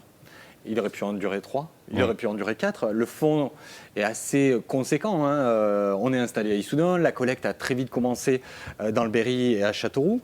Et donc le fond sur Châteauroux... Et il n'y avait jamais eu de mémoire filmée sur Châteauroux? Alors, par le passé, toujours à Retour vers le futur, il y a eu des films amateurs. Il y a toujours eu, c'est l'ADN en fait de ces rencontres-là, le film amateur, des rencontres dédiées à la mémoire. Mais c'était plus des programmes monographiques consacrés à un auteur en particulier, à une thématique en particulier. Et donc là, de pouvoir balayer avec une belle diversité d'images et d'événements sur quasiment un siècle, Voilà, ça s'était pas présenté. C'est ce pourquoi on a voulu le présenter, justement. Et il y aura peut-être une suite, on pourra peut-être Je le imaginer... souhaite, puisque on a pas mal de films en réserve, c'est ce que disait Rémi aussi à ce sujet, c'est-à-dire que oui, on peut faire encore d'autres programmes avec de nouvelles images, et j'invite dans ce sens les spectateurs, les internautes, puisque on a le site sur lequel on diffuse les images d'archives qui s'appelle mémoire.cyclique.fr, et ils peuvent s'y connecter, c'est gratuit, l'accès est libre et gratuit, et ils peuvent justement revoir les films tels qu'ils les ont vus ce soir, enfin, c'est la voix off, expressément faite, mais ils peuvent retrouver des films sur Châteauroux, sur le site Mémoire. Et on espère que cette mémoire filmée se déroulera à l'Apollo. Je le souhaite fortement, avec de nouveaux films. Donc. Jean-Louis Laubry, et vous, est-ce qu'il y a un film dans ce programme qui vous a particulièrement touché ou interpellé ? Alors le film qui m'a le plus impressionné est sans doute La visite du général de Gaulle. Mais bon, c'est un événement qui n'est pas exceptionnel puisque le général de Gaulle a bâti en partie sa popularité sur ses voyages en province. D'ailleurs, c'est dit dans le film, il est d'abord passé par Bourges, Issoudun. Voilà. Il faisait une tournée dans la région centre, en fait. Je voudrais revenir sur un film dont j'ai oublié le nom de l'auteur, d'ailleurs. C'est René Mandar, si je ne me trompe pas. Donc, qui filme les fêtes laïques. Je crois que c'est en l'honneur du 20e, c'est pour le 20e anniversaire de la création de la Fédération des œuvres laïques, où j'y vois un petit peu un pendant par rapport au film sur le congrès eucharistique, à travers ce défilé des enfants des écoles laïques à travers la ville, et pour terminer là sur ce stade, où justement on aperçoit sur quelques images le maire de Châteauroux, le futur maire de Châteauroux qui va succéder à Louis Deschizot, Gaston Petit, qui était inspecteur départemental des sports et qui est filmé avec son béret. Alors je ne sais pas si des personnes l'ont reconnu. Donc à ce moment-là, le stade ne s'appelait pas encore le stade Gaston Petit. Voilà, il ne s'appelait pas encore Gaston Petit, qui était d'ailleurs une personnalité issue de la Résistance. Voilà. Et ce qui m'a frappé finalement à travers ces trois parties, c'est l'importance des défilés, bien sûr. Mais avec une évolution au cours de ce XXe siècle. Les premiers défilés correspondent à des festivités locales. Il y a un caractère très positif. D'ailleurs, les gens sont endimanchés, surtout dans les années 30 sur les premiers films. Et il y a une très grande présence aussi, pratiquement continue jusqu'à la visite de Gaulle, du folklore. Il y a aussi la présence des quartiers, Saint-Luc, on a vu. Voilà. Et là, on voit qu'une partie de la population de Châteauroux était issue du milieu rural et qu'il y avait encore dans ces festivités une très forte volonté de passer des moments collectifs forts ensemble.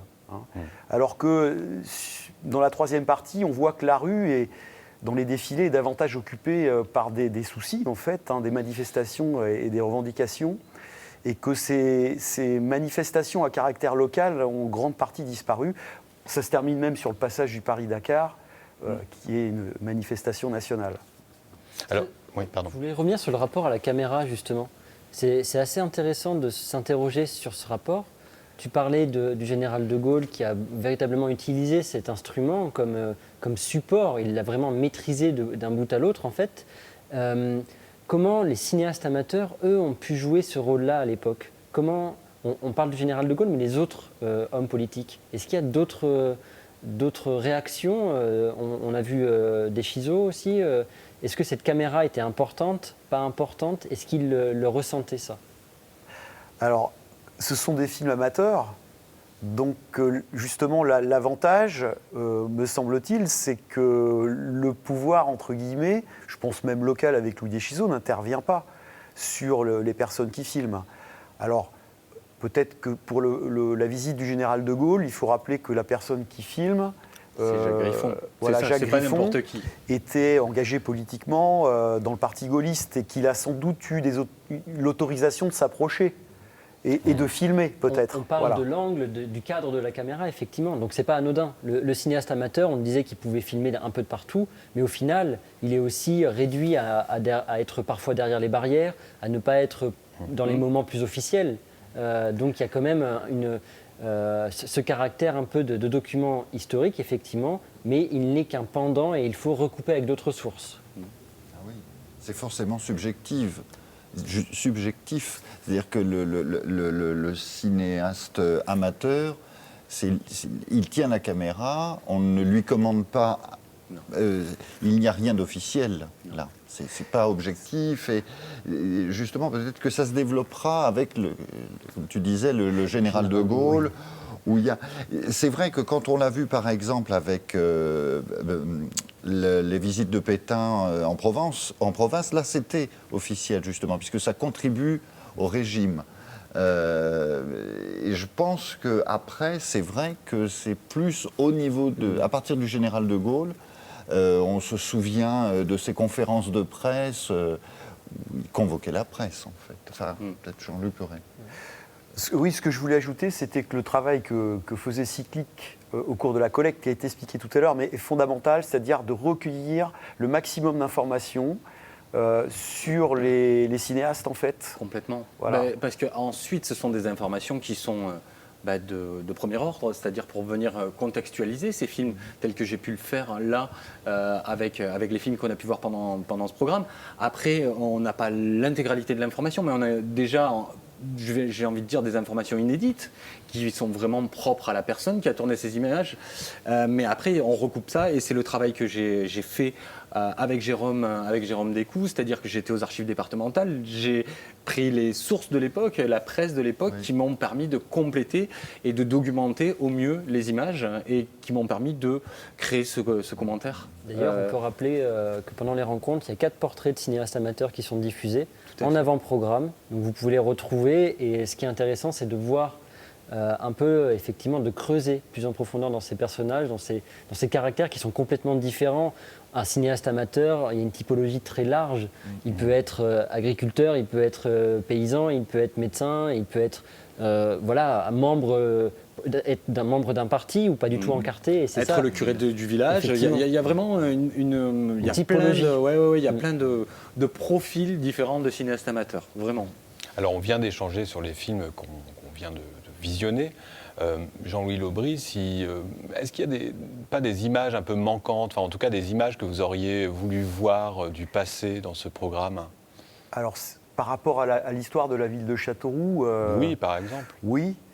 Alors, souvent vécu nationalement aussi. Alors, ce qui m'a un petit peu frappé, c'est qu'il n'y ait pas... Alors, ça devait peut-être difficile à filmer, mais c'était des moments forts de la vie collective aussi, de réunions électorales filmées, qui se déroulaient sous la forme de débats. Et par exemple, on a des comptes rendus de réunions de Louis Deschizot, par exemple, affrontant ses adversaires. Hein.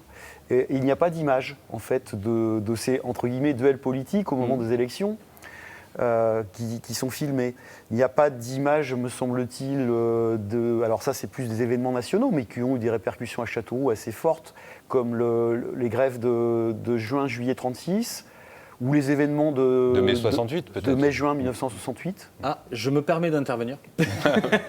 Alors, on a une courte séquence, mais elle est vraiment très courte. Ça se passe au niveau de la gare. Et en fait, c'est quelqu'un qui va se hisser. Ça dure à peu près 30 ou 40 secondes, c'est vraiment très court.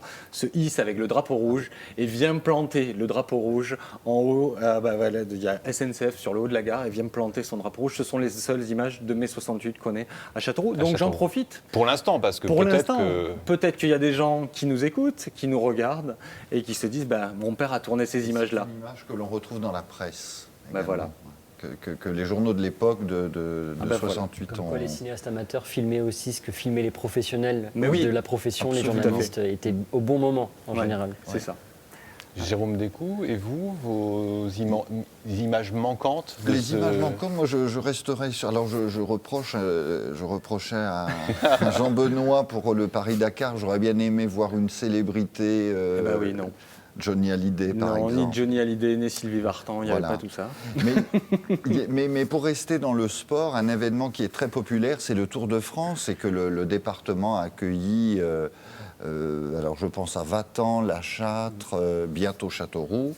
Et c'est l'événement sportif historique qui fait adhérer mais toute la population, toute la nation, quoi. Les jeunes, les vieux, tout le monde se retrouve autour du Tour de France. Oui, alors le Tour de France est passé de nombreuses fois à Châteauroux, il va passer encore cet été. Voilà. Donc on aura des images d'archives dans Voilà. Je le souhaite. Mais oui. Dans 20 ans, 30 Ce ans. sera le devenir de nos archives, ce qui va être tourné maintenant. Absolument. Effectivement, et même s'il n'y a pas d'images d'archives à Châteauroux, nous avons des images d'archives tournées autour du Tour de France, notamment Monsieur Arouero, Oui. qui était un homme assez extraordinaire puisqu'il il faisait ses développements en fait avec une camionnette et il se déplaçait et suivait le Tour de France. Ouais. Donc on invite les internautes à aller voir ce fond. Et je rebondis sur ce que vous étiez en train de dire, effectivement. Moi, ce qui me manque dans ce film et ce qui est encore en question, en sous-jacente, c'est la masse d'images qui est en train d'être créée par les cinéastes amateurs en devenir ou qui sont déjà cinéastes amateurs. Sur des événements évidemment plus récents. là, Des qu'on événements vient de récents, vivre. effectivement, cette question du numérique est une grande question que l'on se pose quotidiennement, mais on n'arrive toujours pas à y répondre, en tout cas à l'échelle de nos structures. Il faut savoir que c'est une question très très complexe. Enfin, pour nous, on est dans l'immédiateté. On est sur des images qui sont tournées là, hein, dans le présent, si on parle de maintenant. Hein. On est passé d'un régime de la rareté, où le cinéma était quelque chose de cher, la pellicule coûtait cher, le matériel coûtait cher, à un régime de l'abondance, voire de la surabondance des images numériques. Oui, du sans limite. Ben, c'est ça en fait, et on ne se pose pas de questions. Les gens photographient, filment, les espaces de stockage augmentent, et on est passé aussi d'un phénomène de quelque chose de tout à fait privé, que ça soit la sphère familiale, hein, avec les films de famille, ou voilà, les films se regardaient en famille, ou se regardaient dans les clubs de cinéastes amateurs. Hein, et on passe là de cette sphère privée, hein, à la sphère publique directement sur les réseaux sociaux. Donc nous, on a un chaînon manquant dans ce qu'on essaye de capter comme document. Et donc, par exemple, les événements qui se sont déroulés il n'y a pas si longtemps que ça, les Gilets jaunes à Châteauroux, on n'a pas d'image des Gilets jaunes à Châteauroux. Et Dieu sait que ça a été un phénomène vraiment d'ampleur.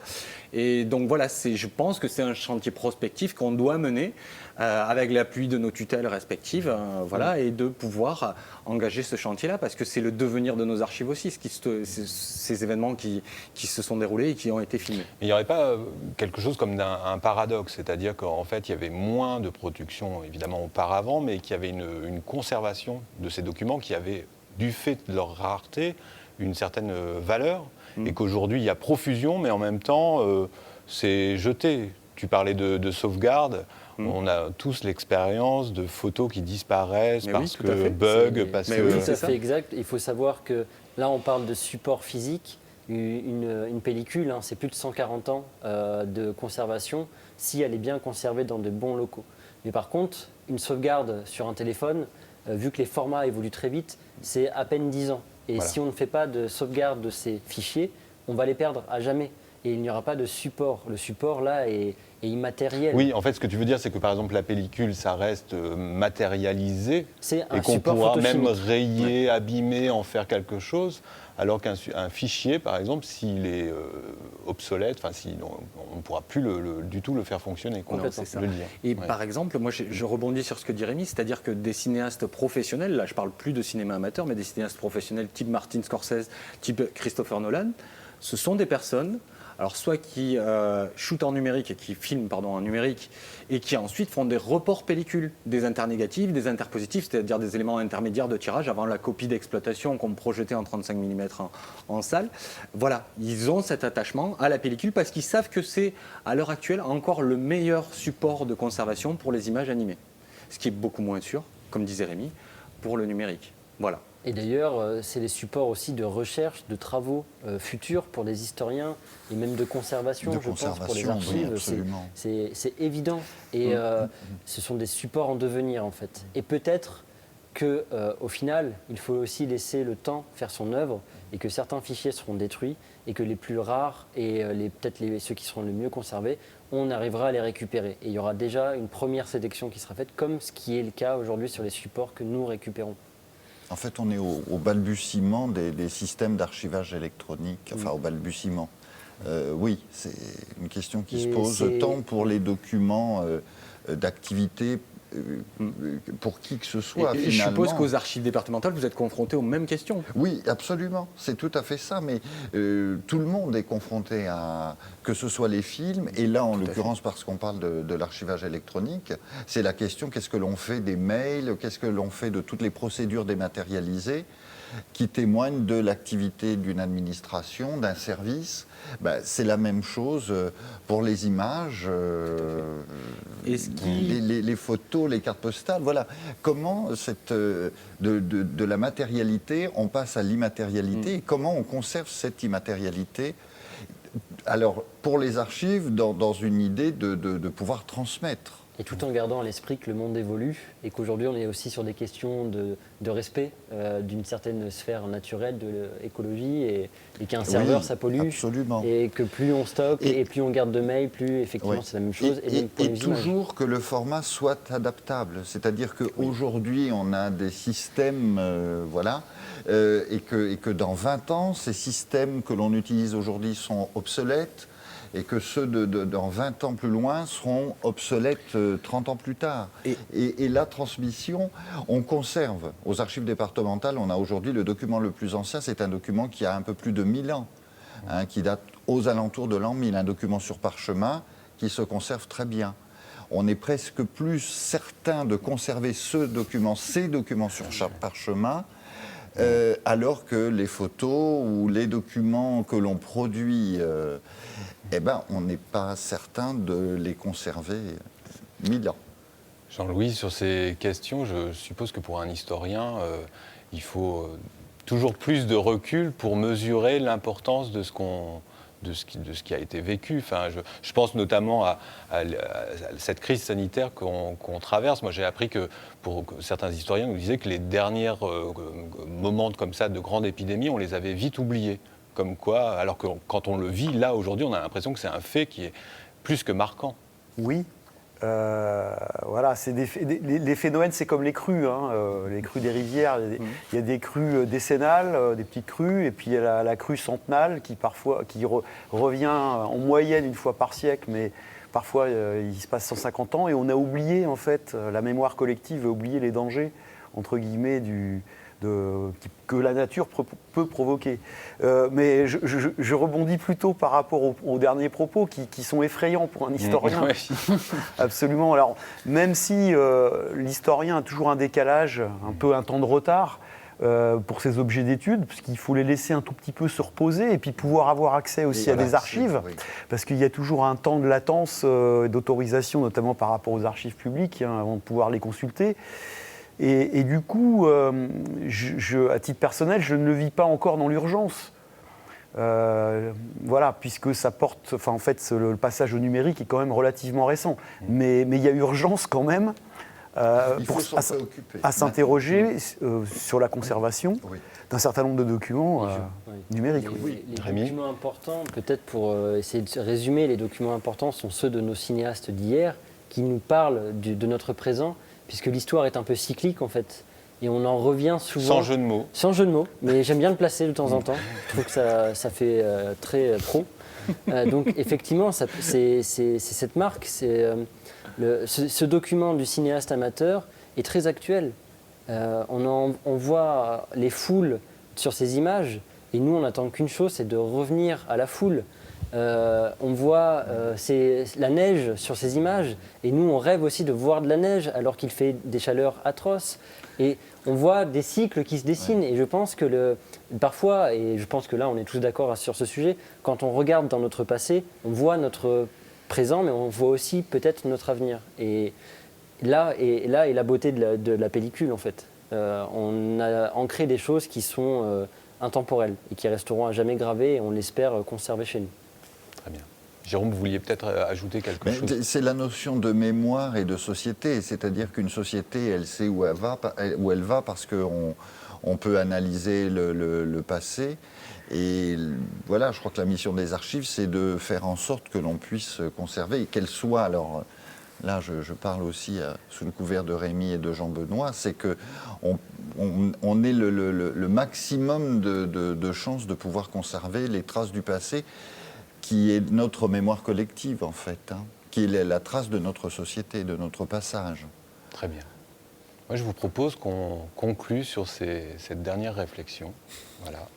Merci beaucoup à tous les quatre d'avoir relevé ce défi.